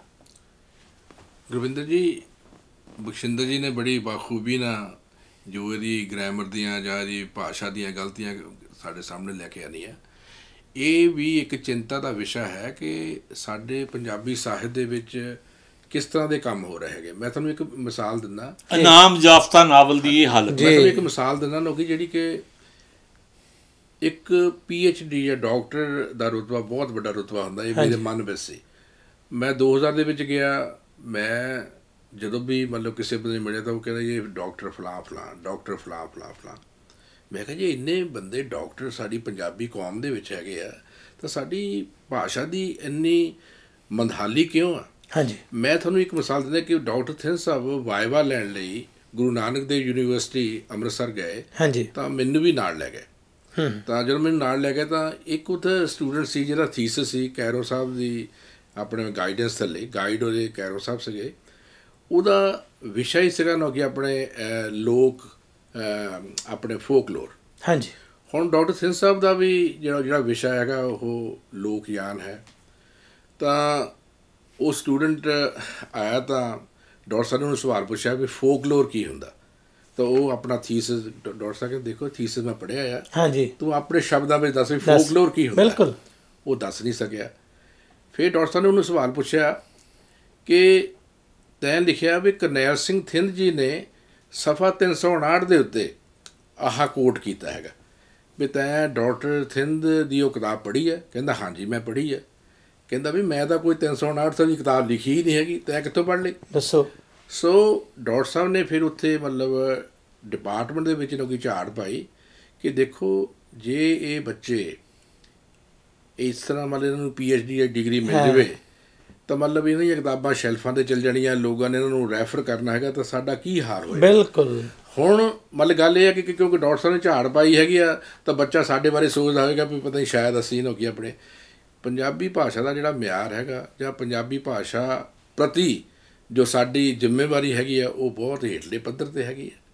ਤਾਂ ਮੈਂ ਤਾਂ ਇਹੀ ਆਸ ਕਰ ਸਕਦਾ ਕਿ ਲੋਕ ਆਪਣੇ ਵੀ ਸਾਰੇ ਜਿਹੜੇ ਪੰਜਾਬੀ ਲੋਕ ਹੈਗੇ ਲੋਕ ਉਹਨੂੰ ਰਲ ਮਿਲ ਕੇ ਲੋਕ ਆਪਣੀ ਭਾਸ਼ਾ ਦਾ ਮਿਆਰ ਵੀ ਉੱਚਾ ਕਰਨਾ ਚਾਹੀਦਾ, ਔਰ ਜਿਹੜੇ ਸਾਹਿਤਕਾਰ ਹੈਗੇ ਆ, ਜਿਹੜੇ ਚਿੰਤਕ ਹੈਗੇ ਆ, ਉਹਨਾਂ ਨੂੰ ਮਤਲਬ ਇਸ ਗੱਲ ਨੂੰ ਜ਼ਿੰਮੇਵਾਰੀ ਨਾਲ ਲੋਕ ਆਪਣੇ 'ਤੇ ਪਹਿਰਾ ਦੇਣਾ ਚਾਹੀਦਾ ਹੈਗਾ। ਇਹ ਕਿਸੇ ਵਿਅਕਤੀ ਵਿਸ਼ੇਸ਼ ਦੀ ਜਾਂ ਇਕੱਲੇ ਦੀ ਬੰਦੇ ਦੀ ਗੱਲ ਨਹੀਂ ਹੈਗੀ। ਤਾਂ ਮਤਲਬ ਇਹ ਤਾਂ ਚਲੋ ਅੱਜ ਬਲਦੇਵ ਸਿੰਘ ਬਾਰੇ ਗੱਲ ਹੋ ਰਹੀ, ਤਾਂ ਇਸ ਤਰ੍ਹਾਂ ਦੇ ਹੋਰ ਲੋਕ ਵੀ ਜਿਹੜੇ ਕਿ ਬੜੇ ਗੈਰ ਜ਼ਿੰਮੇਵਾਰ ਹੈਗੇ, ਉਹਨਾਂ ਬਾਰੇ ਕਿਉਂਕਿ ਕੌਮ ਦਾ ਵਿਸ਼ਾ ਹੈ, ਲੋਕਾਂ ਦਾ ਵਿਸ਼ਾ ਹੈਗਾ, ਤਾਂ ਉਹਦੇ ਬਾਰੇ ਲੋਕੀ ਆਪਣੇ ਮਤਲਬ ਉਹਨਾਂ ਨੂੰ ਜ਼ਿੰਮੇਵਾਰੀ ਦਾ ਅਹਿਸਾਸ ਦੇਣਾ ਚਾਹੀਦਾ। ਧੰਨਵਾਦ ਤੁਹਾਡਾ ਜੀ। ਬਖਸ਼ਿੰਦਰ ਜੀ, ਬਹੁਤ ਸਾਰੇ ਲੇਖ ਸਾਡੇ ਸਾਹਮਣੇ ਨੇ। ਹਰਪਾਲ ਸਿੰਘ ਪੰਨੂ ਹੋਰਾਂ ਨੇ ਲਿਖਿਆ ਕਿ ਲੇਖਕ ਨੇ ਬੜਾ ਕੁਛ ਇਕੱਠਾ ਕਰ ਲਿਆ, ਪਰ ਉਹਨੂੰ ਨਾ ਉਵੇਂ ਰਸੋਈ 'ਚ ਪਏ ਸਮਾਨ ਵਾਂਗ ਸੰਭਾਲਣਾ ਨਹੀਂ ਆਇਆ। ਜਿਸ ਤਰ੍ਹਾਂ ਇਤਿਹਾਸਕ ਸਰੋਤ ਲਏ ਨੇ ਰਾਜਵਿੰਦਰ ਸਿੰਘ ਰਾਈ ਹੋਰਾਂ ਨੇ ਜਾਂ ਹੋਰ ਜਿਨ੍ਹਾਂ ਲਿਖਾਰੀਆਂ ਨੇ, ਬਹੁਤ ਸਾਰੇ ਵਿਦਵਾਨਾਂ ਨੇ ਜਾਂ ਆਮ ਵਿਅਕਤੀਆਂ ਨੇ, ਸਧਾਰਨ ਵਿਅਕਤੀਆਂ ਨੇ ਗੱਲਬਾਤ ਕੀਤੀ ਹੈ। ਅਖੀਰ 'ਚ ਇਹ ਜ਼ਰੂਰ ਦੱਸੋ ਕਿ ਕੀ ਫਰਕ ਪੈਣ ਲੱਗਿਆ ਜੇ ਇੱਕ ਇਨਾਮ ਇਸ ਕਿਤਾਬ ਨੂੰ ਮਿਲ ਗਿਆ ਭਾਸ਼ਾਈ ਪੱਧਰ 'ਤੇ, ਸਿਧਾਂਤਕ ਪੱਧਰ 'ਤੇ, ਸਾਡੀ ਵਿਰਾਸਤ 'ਤੇ ਕੀ ਅਸਰ ਪੈਣ ਲੱਗਿਆ? ਤੁਹਾਡਾ ਸਵਾਲ ਜਿਹੜਾ ਇਹਦਾ ਜਵਾਬ ਮੈਂ ਥੋੜ੍ਹਾ ਜਿਹਾ ਹੋਰ ਤਰ੍ਹਾਂ ਦਿਆਂਗਾ ਕਿ ਨਾਵਲਾਂ ਨੂੰ, ਕਿਤਾਬਾਂ ਨੂੰ ਇਨਾਮ ਦੇਣ ਬਾਰੇ ਆਪਾਂ ਇੰਨੀਆਂ ਗੱਲਾਂ ਕਰ ਲਈਆਂ, ਉਹਨਾਂ ਦੇ ਚੁਣਨ ਦੇ ਢੰਗਾਂ ਬਾਰੇ ਗੱਲਾਂ ਕਰ ਲਈਆਂ। ਮੇਰਾ ਕਹਿਣ ਦਾ ਮਤਲਬ ਇਹ ਆ ਕਿ ਇਨਾਮ ਲੈਣ ਜਾਂ ਦੇਣ ਵੇਲੇ ਆਮ ਤੌਰ 'ਤੇ ਕਿਹਾ ਜਾਂਦਾ, ਮੱਲੀ ਸਾਹਿਬ ਨੇ ਬੜੀਆਂ ਮਤਲਬ ਜਿਹੜੀਆਂ ਕਨਵੈਨਸ਼ਨਾਂ, ਕਾਨਫਰੰਸਾਂ ਕੀਤੀਆਂ ਅਤੇ ਦੇਖੀਆਂ ਕਿ ਅਸੀਂ ਉਹਨਾਂ ਨੂੰ ਇਹ ਸਨਮਾਨ ਦੇ ਕੇ ਆਪ ਸਨਮਾਨਿਤ ਹੋ ਰਹੇ ਮਹਿਸੂਸ ਕਰਦੇ ਹਾਂ। ਬਿਲਕੁਲ। ਅਤੇ ਇਸ ਕਿਤਾਬ ਨੂੰ ਸਨਮਾਨਿਤ ਕਰਨ ਵਾਲਾ ਕੋਈ ਵੀ ਬੰਦਾ ਕਿੰਨੇ ਵੀ ਜ਼ਿਆਦਾ ਪੈਸੇ ਦੇ ਦੇਵੇ, ਉਹਨੂੰ ਇਹ ਮਹਿਸੂਸ ਕਰਨਾ ਪਊਗਾ ਕਿ ਇਸ ਕਿਤਾਬ ਨੂੰ ਅਸੀਂ ਸਨਮਾਨ ਦੇ ਕੇ ਖੁਦ ਅਪਮਾਨਿਤ ਹੋ ਰਹੇ ਹਾਂ। ਅਤੇ ਲਈ ਜਾਣ ਜਿਹੜੇ ਦੇਈ ਜਾ ਰਹੇ ਆ, ਉਹ ਆਪੇ ਹੀ ਉਹ ਸ਼ਬਦ ਉੱਥੇ ਫਿੱਟ ਹੋਈ ਜਾਣਾ, ਉਹ ਸਨਮਾਨਿਤ ਹੋ ਰਹੇ ਹਨ ਕਿ ਅਪਮਾਨਿਤ ਹੋ ਰਹੇ ਹਨ। ਤੁਸੀਂ ਜਿਹੜੀ ਗੱਲ ਕੁਝ ਸਮੁੰਦਰ ਪਾਉਣ ਵਾਲੀ ਕੀਤੀ ਹੈ, ਦਰਅਸਲ ਇਹ ਜਿਹੜੀ ਕਿਤਾਬ ਹੈ, ਪਹਿਲੀ ਗੱਲ ਤਾਂ ਇਹ ਹੈ ਕਿ ਅੱਜ ਦੀ ਸਾਡੀ ਵਿਚਾਰ ਚਰਚਾ 'ਚ ਖੁਦ ਬਲਦੇਵ ਸਿੰਘ ਸੜਕਨਾਮਾ ਉਹਨਾਂ ਨੇ ਸ਼ਾਮਲ ਹੋਣਾ ਸੀ, ਪਰ ਕਿਉਂਕਿ ਇਹ ਸਵਾਲ ਜਿਹੜੇ ਹਨ ਉਹ ਇਹਨਾਂ ਦਾ ਸਾਹਮਣਾ ਨਹੀਂ ਸਨ ਕਰਨਾ ਚਾਹੁੰਦੇ, ਐਨ ਖੜੇ ਮੌਕੇ ਉਹਨਾਂ ਨੇ ਇਨਕਾਰ ਕਰ ਦਿੱਤਾ। ਅਤੇ ਜਰਨੈਲ ਸਿੰਘ ਸੇਖਾ ਜੀ ਹੋਰਾਂ ਨੇ ਉਹਨਾਂ ਦੇ ਬਿਹਾਫ 'ਤੇ ਜਿਹੜੀ ਗੱਲ ਕੀਤੀ, ਉਹਨਾਂ ਕਿਹਾ ਕਿ ਇਹ ਆਉਣਾ ਨਹੀਂ ਚਾਹੁੰਦੇ ਕਿਉਂਕਿ ਗ੍ਰੈਂਡ ਤਾਜ ਬੈਂਕੁਏਟ ਹਾਲ ਦੇ ਵਿੱਚ ਇੱਕ ਕਾਨਫਰੰਸ ਹੋਈ ਸੀ ਜਿਸ ਦੇ ਵਿੱਚ ਇਹ ਵਿਚਾਰਾਂ ਹੋਈਆਂ, ਉਹਨਾਂ 'ਚ ਅਸੀਂ ਸਾਰੇ ਸ਼ਾਮਲ ਸਾਂ। ਗੱਲਾਂ ਬਾਤਾਂ ਸਵਾਲ ਜਵਾਬ ਦੇ ਰੂਪ 'ਚ ਸਾਹਿਤਕ ਪੱਧਰ 'ਤੇ ਹੋਈਆਂ, ਕੋਈ ਹਿੰਸਕ ਵਿਰੋਧ ਨਹੀਂ ਸੀ, ਕੋਈ ਅਪਸ਼ਬਦ ਨਹੀਂ ਸਨ, ਪਰ ਇਹ ਅਪਸ਼ਬਦ ਸ਼ੇਰੇ ਪੰਜਾਬ ਮਹਾਰਾਜਾ ਰਣਜੀਤ ਸਿੰਘ ਬਾਰੇ ਵਰਤੇ ਗਏ। ਅਕਾਦਮਿਕ ਪੱਧਰ 'ਤੇ ਵੀ ਉਹ ਯੋਗ ਨਹੀਂ ਸਨ ਅੱਜ ਦੀ ਇਹ ਵਿਚਾਰ ਚਰਚਾ ਦੇ ਵਿੱਚ, ਜਿਹੜੀ ਕਿਸੇ ਧਾਰਮਿਕ ਰੰਗਤ ਦੀ ਨਹੀਂ ਹੈ। ਮੇਰੇ ਸਾਹਮਣੇ ਦੋਵੇਂ ਸ਼ਖਸੀਅਤਾਂ ਨੇ, ਇਹਨਾਂ ਦਾ ਕੋਈ ਇਸ ਤਰ੍ਹਾਂ ਦਾ ਸਰੋਕਾਰ ਨਹੀਂ, ਤੁਸੀਂ ਦੇਖ ਸਕਦੇ ਹੋ। ਦੋਨਾਂ ਦਾ ਲੰਮਾ ਉੱਚਾ ਖੇਤਰ ਹੈ, ਵਿਦਵਤਾ ਦੇ ਖੇਤਰ ਦੇ ਵਿੱਚ ਦੇਣ ਹੈ। ਪਰ ਸਮੱਸਿਆ ਇਹ ਹੈ ਕਿ ਲੇਖਕ ਦੇ ਬਾਰੇ ਵੀ ਜਿਹੜੀਆਂ ਟਿੱਪਣੀਆਂ ਨਾਵਾਚੀ ਕਿਤੇ ਸੋਸ਼ਲ ਮੀਡੀਆ 'ਤੇ ਹੋਈਆਂ, ਅਸੀਂ ਉਹਨਾਂ ਦੀ ਵੀ ਨਿਖੇਧੀ ਕਰਦੇ ਹਾਂ, ਨਹੀਂ ਸਨ ਹੋਣੀਆਂ ਚਾਹੀਦੀਆਂ। ਪਰ ਜ਼ਿੰਮੇਵਾਰੀ ਲੇਖਕ ਦੀ ਵੀ ਸੀ ਕਿ ਮਹਾਰਾਜਾ ਰਣਜੀਤ ਸਿੰਘ ਨੂੰ ਜਾਂ ਉਸ ਦੀ ਔਲਾਦ ਨੂੰ ਨਜਾਇਜ਼ ਕਹਿਣਾ, ਉਸ ਦੇ ਸੰਬੰਧ ਮਹਾਰਾਣੀ ਜਿੰਦਾਂ ਤੋਂ ਪਹਿਲਾਂ ਉਸ ਨੂੰ ਨਾਮਰਦ ਸਾਬਤ ਕਰਨਾ। ਇੱਕ ਮਾਸ਼ਕੀ ਦੇ ਕੋਲੋਂ ਮਹਾਰਾਜਾ ਰਣਜੀਤ ਸਿੰਘ ਦੇ ਜਿਹੜੇ ਫਰਜ਼ੰਦ ਨੇ ਦਲੀਪ ਸਿੰਘ, ਉਹਨਾਂ ਦੇ ਜਨਮ ਤੋਂ ਪਹਿਲਾਂ ਮਹਾਰਾਣੀ ਜਿੰਦਾਂ ਦੇ ਅਸਿੱਧੇ ਤੌਰ 'ਤੇ ਸਬੰਧ ਜੋੜਨੇ, ਇਸ ਦੇ ਨਾਲ ਨਿਕਾਹ ਕਰਨ ਵੇਲੇ ਮੁਸਲਿਮ ਬਣ ਜਾਣਾ, ਫਿਰ ਸਿੱਖ ਇਤਿਹਾਸ ਦੇ ਬਾਰੇ ਇਹੋ ਜਿਹੇ ਪੱਤਰੇ ਜੋੜਨੇ ਜਿਹੜੇ ਕਿ ਕਿਤੇ ਨਾ ਕਿਤੇ ਰੱਦੀ ਦੇ ਵਿੱਚ ਤਾਂ ਪਏ ਨੇ ਪਰ ਇਉਂ ਨਹੀਂ ਸੀ ਰੱਖੇ ਗਏ, ਜਿਹੜੇ ਕਿ ਇਤਿਹਾਸ ਨੂੰ ਵਿਗਾੜ ਰਹੇ ਨੇ। ਅਤੇ ਆਪਣੇ ਆਪ ਨੂੰ ਸੱਚ ਦਾ ਦਾਅਵਾ ਕਰਨ ਵਾਲੇ ਲੇਖਕ ਨੇ ਕਿ ਉਹਨਾਂ ਦੇ ਪ੍ਰਤੀ ਸਹੀ ਘੋਖ ਕੀਤੀ ਹੈ, ਕਿ ਇਸ ਗੱਲ ਦੀ ਜ਼ਿੰਮੇਵਾਰੀ ਸਮਝੀ ਹੈ ਕਿ ਜਿਸ ਪੱਧਰ 'ਤੇ ਇਹ ਕਿਤਾਬ ਜਿਹੜੀ ਹੈ ਮਾਨਤਾ ਹਾਸਲ ਕਰੇਗੀ, ਸਾਡੀਆਂ ਅਗਲੀਆਂ ਪੀੜ੍ਹੀਆਂ ਲਈ ਇਹ ਇੱਕ ਰੈਫਰੈਂਸ ਕਿਤਾਬ ਬਣਦੀ ਹੈ, ਤਾਂ ਉਸ ਦੇ ਨਾਲ ਕੀ ਹਸ਼ਰ ਹੋਏਗਾ। ਜਿਹੜੀਆਂ ਗੱਲਾਂ ਬਹੁਤੇ ਲੋਕਾਂ ਨੇ ਧਿਆਨ ਗੋਚਰ ਨਹੀਂ ਸਨ ਰੱਖੀਆਂ ਕਿ ਮਹਾਰਾਜਾ ਰਣਜੀਤ ਸਿੰਘ ਦਾ ਇੱਕ ਕੱਦ, ਸਾਡੇ ਕੋਲ ਕਿੰਨੇ ਕੁ ਨਾਇਕ ਬਚੇ ਨੇ, ਉਹਨਾਂ 'ਚੋਂ ਇੱਕ ਨਾਇਕ ਦੇ ਤੌਰ 'ਤੇ ਹੈ। ਇਸ ਨੂੰ ਨਾਇਕ ਦੀ ਥਾਂ 'ਤੇ ਨਾਲਾਇਕ ਪੇਸ਼ ਕਰ ਦਿੱਤਾ ਗਿਆ। ਮਹਾਰਾਜਾ ਰਣਜੀਤ ਸਿੰਘ ਕੇਵਲ ਸਿੱਖਾਂ ਦੇ ਨਹੀਂ ਸਨ, ਬਲਕਿ ਸਾਰਿਆਂ ਦੇ ਸਾਂਝੇ ਰਾਜੇ ਸਨ। ਉਸ ਦੀ ਮਿਸਾਲ ਚਾਹੇ ਵਿਧਾਤਾ ਸਿੰਘ ਤੀਰ ਦੀ ਕਵਿਤਾ ਪਾਂਡੀ ਪਾਤਸ਼ਾਹ, ਕਾਬਲ ਦੀਆਂ ਕੰਧਾਂ ਤੱਕ ਪਾਉਂਦਾ ਮੈਂ ਘੂਕਰ ਹਾਂ, ਪਰ ਪਿਆਰੇ ਬਾਬਾ ਜੀ ਲੋਕਾਂ ਲਈ ਕੂਕਰ ਹਾਂ। ਲੋਕਾਂ ਦਾ ਕੂਕਰ ਹੋ ਕੇ ਘਰਾਂ ਦੇ ਵਿੱਚ ਉਸ ਦੀਆਂ ਤਸਵੀਰਾਂ ਟੰਗਣੀਆਂ ਜਾਣੀਆਂ। ਗ੍ਰਿਫਨ ਵਰਗੇ ਵਿਦਵਾਨ ਲਿਖਦੇ ਨੇ ਉਸ ਦੀ ਪਿਆਰ ਪ੍ਰਤਿਸ਼ਠਾ ਦੇ ਨਾਲ ਸਤਿਕਾਰ ਪੂਜਾ ਹੋਣੀ। ਇਹ ਹਵਾਲੇ ਮਿਲਦੇ ਨੇ ਮਹਾਰਾਜਾ ਰਣਜੀਤ ਸਿੰਘ ਨਾਲ ਛੋਹਿਆ ਇੱਕ ਤਵਾ ਸੋਨੇ ਦਾ ਬਦਲਣ ਦੇ ਵਿੱਚ ਉਸ ਦੀ ਜੋ ਰਹਿਮਦਿਲੀ ਆਉਂਦੀ ਹੈ। ਮਹਾਰਾਜਾ ਰਣਜੀਤ ਸਿੰਘ ਨੂੰ ਵੱਟੇ ਮਾਰ ਕੇ ਬੇਰੀਆਂ ਤੋਂ ਬੇਰ ਵਾਲੀ ਕਹਾਣੀ ਲੋਕ ਮਨਾਂ ਦੇ ਵਿੱਚ ਹੈ। ਮਹਾਰਾਜਾ ਰਣਜੀਤ ਸਿੰਘ ਲੋਕਾਂ ਦਾ ਨਾਇਕ ਬਣ ਕੇ ਵਿਚਰਦਾ, ਉਸ ਨੂੰ ਨਾਲਾਇਕ ਸਾਬਤ ਕਰਨ ਦੇ ਵਿੱਚ ਕੀ ਹਾਸਲ ਕੀਤਾ। ਕੋਈ ਸ਼ੱਕ ਨਹੀਂ ਕਿ ਇਸ ਨਾਮ ਦੇ ਨਾਲ ਇਹ ਫਰਕ ਪਏਗਾ ਕਿ ਸਾਡੀਆਂ ਆਉਂਦੀਆਂ ਪੀੜ੍ਹੀਆਂ 'ਤੇ ਅਸਰ ਹੋਏਗਾ ਕਿ ਕੀ ਅਸੀਂ ਲਿਖਣਾ, ਕੀ ਅਸੀਂ ਇਹੋ ਜਿਹੇ ਰਚਨਾਵਾਂ ਲਿਖਣੀਆਂ ਨੇ ਜਿਨ੍ਹਾਂ ਨੂੰ ਏਡੇ ਪੁਰਸਕਾਰ ਦਿੱਤੇ ਜਾਂਦੇ ਨੇ। ਇਹ ਗੱਲ ਕਿ ਲੇਖਕ ਦੀ ਆਜ਼ਾਦੀ ਹੈ, ਜਦੋਂ ਤੱਕ ਕਿਸੇ ਦੀ ਬਾਂਹ ਮੇਰੇ ਨੱਕ ਤੱਕ ਨਹੀਂ ਆਉਂਦੀ ਉਦੋਂ ਤੱਕ ਉਹ ਆਜ਼ਾਦੀ ਹੈ, ਪਰ ਜਦੋਂ ਉਹ ਪਾਰ ਕਰ ਜਾਂਦੀ ਹੈ ਉਦੋਂ ਮੇਰੀ ਆਜ਼ਾਦੀ ਅਤੇ ਉਹਦੀ ਜ਼ਿੰਮੇਵਾਰੀ ਬਰਾਬਰ 'ਤੇ ਖੜੀ ਹੈ। ਕਿ ਲੇਖਕ ਦੇ ਬਾਰੇ ਜੋ ਗਲਤ ਟਿੱਪਣੀਆਂ ਨੇ ਅਸੀਂ ਉਹਨਾਂ ਦੀ ਨਿਖੇਧੀ ਤਾਂ ਕਰਦੇ ਹਾਂ, ਜੋ ਸੋਸ਼ਲ ਮੀਡੀਆ 'ਤੇ ਕੀਤੀਆਂ ਗਈਆਂ ਉਸ ਦੇ ਪਰਿਵਾਰ ਬਾਰੇ ਅਸੀਂ ਇਸ ਦੀ ਵੀ ਨਿਖੇਧੀ ਕਰਦੇ ਹਾਂ ਕਿ ਲੇਖਕ ਨੂੰ ਜ਼ਲੀਲ ਕਰਨਾ ਮਾੜੀ ਗੱਲ ਹੈ, ਹਿੰਸਕ ਉਸ ਦੇ ਪ੍ਰਦਰਸ਼ਨ ਦੀ ਵੀ ਵਿਰੋਧਤਾ ਹੈ। ਪਰ ਕੀ ਲੇਖਕ ਨੇ ਜੋ ਰਾਣੀ ਜਿੰਦਾ, ਮਹਾਰਾਜਾ ਰਣਜੀਤ ਸਿੰਘ ਮਹਾਨ ਪਾਤਰਾਂ ਨਾਲ ਕੀਤਾ, ਉਹਨਾਂ ਦੀਆਂ ਧੀਆਂ ਬੱਚੀਆਂ ਭੈਣਾਂ ਉਹਨਾਂ ਦੀ ਔਲਾਦ ਨਾਲ ਕੀਤਾ, ਉਹਦੀ ਜ਼ਿੰਮੇਵਾਰੀ ਕੋਈ ਨਹੀਂ। ਅੱਜ ਦੇ ਸਮਾਜ ਦੇ ਵਿੱਚ ਜਿਨ੍ਹਾਂ ਤੋਂ ਲੇਖਕ ਨੇ ਇਨਾਮ ਲਿਆ, ਉਹੀ ਧੜਾ ਉਸੇ ਹੀ ਪ੍ਰਧਾਨ ਮੰਤਰੀ ਨਰਿੰਦਰ ਮੋਦੀ ਦਾ ਹਮਾਇਤੀ ਰਿਹਾ ਇੱਥੇ ਕੈਨੇਡਾ ਆਉਣ 'ਤੇ, ਜਿਨ੍ਹਾਂ ਦਾ ਲੇਖਕ ਨੇ ਕਿਸੇ ਸਮੇਂ ਆਪਣਾ ਇਨਾਮ ਵਾਪਸ ਕਰਕੇ ਵਿਰੋਧ ਕੀਤਾ ਸੀ। ਕੀ ਲੇਖਕ ਨੂੰ ਇਸ ਗੱਲ ਦਾ ਅਹਿਸਾਸ ਨਹੀਂ ਸੀ? ਕੀ ਲੇਖਕ ਅੱਜ ਇਹ ਫੈਸਲਾ ਕਰੇਗਾ ਕਿ ਉਹਨਾਂ ਦੇ ਇਨਾਮ ਨੂੰ ਉਹ ਵਾਪਸ ਮੋੜਨਗੇ? ਕੀ ਉਹ ਵੱਡੀ ਰਾਸ਼ੀ ਕਰਕੇ ਅਜਿਹਾ ਕਰਨ ਲਈ ਤਿਆਰ ਨੇ? ਹਰਗਿਜ਼ ਨਹੀਂ। ਅੱਜ ਉਹ ਸਵਾਲ ਇਹ ਉਹਨਾਂ ਦੇ ਸਾਹਮਣੇ ਅਸੀਂ ਰੱਖਣੇ ਸਨ, ਪਰ ਇਹ ਅਫਸੋਸ ਵਾਲੀ ਗੱਲ ਹੈ ਉਹ ਨਹੀਂ ਆਏ। ਮਹਾਰਾਜਾ ਨੂੰ ਅਨੇਕਾਂ ਨੁਕਤਿਆਂ ਅਤੇ ਸ਼ੰਕਾਵਾਂ 'ਚ ਘੇਰੇ 'ਚ ਲਿਆਉਣ ਵਾਲੇ ਲੇਖਕ ਕਿੰਨੇ ਕੁ ਬਹਾਦਰ ਨੇ। ਜਦੋਂ ਕਿ ਇਸ ਲੇਖਕ ਨੂੰ ਹੀ ਅਸੀਂ ਉਸ ਵੇਲੇ ਇੰਟਰਵਿਊ ਕੀਤਾ ਜਦੋਂ ਕਿ ਇਹਨਾਂ ਦੀ ਕਿਤਾਬ ਨੂੰ ਪੁਰਸਕਾਰ ਮਿਲਿਆ, ਪਹਿਲਾਂ ਸਾਹਿਤ ਅਕੈਡਮੀ, ਉਹਨਾਂ ਨੇ ਵਾਪਸ ਕੀਤਾ, ਪਰ ਅੱਜ ਜਦੋਂ ਇਸ ਦੇ ਵਿਵਾਦ ਬਾਰੇ ਗੱਲਬਾਤ ਕੀਤੀ ਤਾਂ ਉਹ ਮੁਨਕਰ ਹੋ ਗਏ। ਆਸ ਕਰਦੇ ਹਾਂ ਕਿ ਪੰਜਾਬੀ ਸਾਹਿਤ ਜਗਤ ਦੇ ਵਿੱਚ ਅਜਿਹੇ ਵਿਵਾਦ ਨਾ ਖੜੇ ਕੀਤੇ ਜਾਣ ਅਤੇ ਉਹ ਲੋਕ ਜਿਹੜੇ ਇਨਾਮ ਦਿੰਦੇ ਨੇ, ਕਿ ਸਭ ਕੁਝ ਮੁੱਕ ਗਿਆ ਸੀ ਕਿ 2017 ਦੀ ਛਪੀ ਹੋਈ ਇੱਕ ਕਿਤਾਬ, ਜਦੋਂ ਕਿ ਹਰ ਵਰੇ ਨਵੀਆਂ ਕਿਤਾਬਾਂ ਕਿੰਨੀਆਂ ਆਉਂਦੀਆਂ ਨੇ, ਇਸ ਵਰੇ ਇਹ ਇਨਾਮ ਉਸ ਵਿਵਾਦਗ੍ਰਸਤ ਕਿਤਾਬ ਨੂੰ ਦਿੱਤਾ ਗਿਆ ਜਿਸ ਦੇ ਉੱਪਰ ਅਨੇਕਾਂ ਇਲਜ਼ਾਮ ਨੇ, ਜਿਸ ਦੇ ਵਿਰੋਧ ਹੋਏ ਨੇ ਕਿ ਇਹ ਲੇਖਕ ਦੀ ਆਜ਼ਾਦੀ ਹੈ। ਆਓ ਅਸੀਂ ਸਮੂਹ ਪੁਰਸਕਾਰਾਂ ਨੂੰ ਇਸ ਆਧਾਰ 'ਤੇ ਰੱਖੀਏ ਕਿ ਉਸ ਦੇ ਨਾਲ ਇੱਕ ਜ਼ਿੰਮੇਵਾਰੀ ਵਧੇ, ਅਤੇ ਜਿਸ ਤਰ੍ਹਾਂ ਸਾਡੇ ਮਹਿਮਾਨ ਨੇ ਕਿਹਾ ਕਿ ਪੁਰਸਕਾਰ ਦੇਣ ਦੇ ਵਿੱਚ ਵੀ ਸਨਮਾਨ ਹੋਵੇ। ਅਸੀਂ ਉਸ ਸੰਸਥਾ ਦੇ ਧੰਨਵਾਦੀ ਹਾਂ ਜਿਹੜੇ ਮਾਂ ਬੋਲੀ ਲਈ ਪੁਰਸਕਾਰ ਦਿੰਦੇ ਨੇ। ਅਸੀਂ ਇਸ ਗੱਲ ਦੇ ਰਿਣੀ ਵੀ ਹਾਂ ਕਿ ਪੰਜਾਬੀ ਬੋਲੀ ਲਈ ਐਸੇ ਇਨਾਮ ਦਿੱਤੇ ਜਾਣੇ ਚਾਹੀਦੇ ਨੇ, ਪਰ ਇਹ ਇਨਾਮ ਜਿਸ ਕਸਵੱਟੀ 'ਤੇ ਰੱਖ ਕੇ ਪਰਖਣੇ ਚਾਹੀਦੇ ਨੇ ਉਸ ਨੂੰ ਜ਼ਰੂਰ ਠੀਕ ਕਰੋ, ਵਰਨਾ ਇਹੋ ਜਿਹੇ ਕਮਿਊਨਿਟੀ ਨੂੰ, ਭਾਈਚਾਰੇ ਨੂੰ ਪਾੜਨ ਵਾਲੇ, ਲੋਕਾਂ ਦੇ ਅੰਦਰ ਸ਼ੰਕਾਵਾਂ ਪੈਦਾ ਕਰਨ ਵਾਲੇ, ਲੋਕਾਂ 'ਚ ਵਿਵਾਦ ਪੈਦਾ ਕਰਨ ਵਾਲੇ ਇਨਾਮਾਂ ਅਤੇ ਉਹਨਾਂ ਨੂੰ ਲੈਣ ਵਾਲੇ ਲੋਕ ਲੋਕਾਂ ਦੇ ਦਿਲਾਂ 'ਚ ਰੜਕਦੇ ਰਹਿਣਗੇ, ਸਤਿਕਾਰ ਹਾਸਲ ਨਹੀਂ ਕਰ ਸਕਣਗੇ। ਅਤੇ ਇਸ ਸਾਂਝ ਦੇ ਨਾਲ ਹੀ ਅਖੀਰ 'ਚ ਇਹਨਾਂ ਚੰਦ ਸ਼ਬਦਾਂ ਦੇ ਨਾਲ ਗੱਲਬਾਤ ਸਮੇਟਾਂਗੇ। ਦਿਲ ਦੁਖਾਨਾ ਛੋੜ ਕਰ, दिल दुखाना छोड़कर दिल रुबा बन जाइए, अरे आप पत्थर क्यों बने हैं, आईना बन जाइए। आईना बन के असी जोड़िए ते ज़ोरे सितम में कोई सानी नहीं तुम्हारा, ज़ोरे सितम से लेकिन मुँह मोड़ना भी सीखो, फिर हम भी मान लेंगे तुम साहिबे हुनर हो। सड़कनामा जी ते पुरस्कार देने वाले हो, फिर हम भी मान लेंगे तुम साहिबे हुनर हो। दिल तोड़ना तो सीखा, दिल जोड़ना भी सीखो, दिल जोड़ना भी सीखो। आप समूह दर्शकों का धन्यवाद। हेर मोटर्स वालियां दे सैकड़े गड्डियां छोटियां वड्डियां फलास ने कर दे तली ते चाबी धर दे लैनी वैन कारगो जे लैनी वैन कारगो जे भावें पिक अप लेना चाहे ट्रक मिलो एक मेर अजीत सिंह हेर वेट थोड़ी कर दे। Hair Motors, 12375 King George Highway, Surrey. Call 580-7755. हेर मोटर्स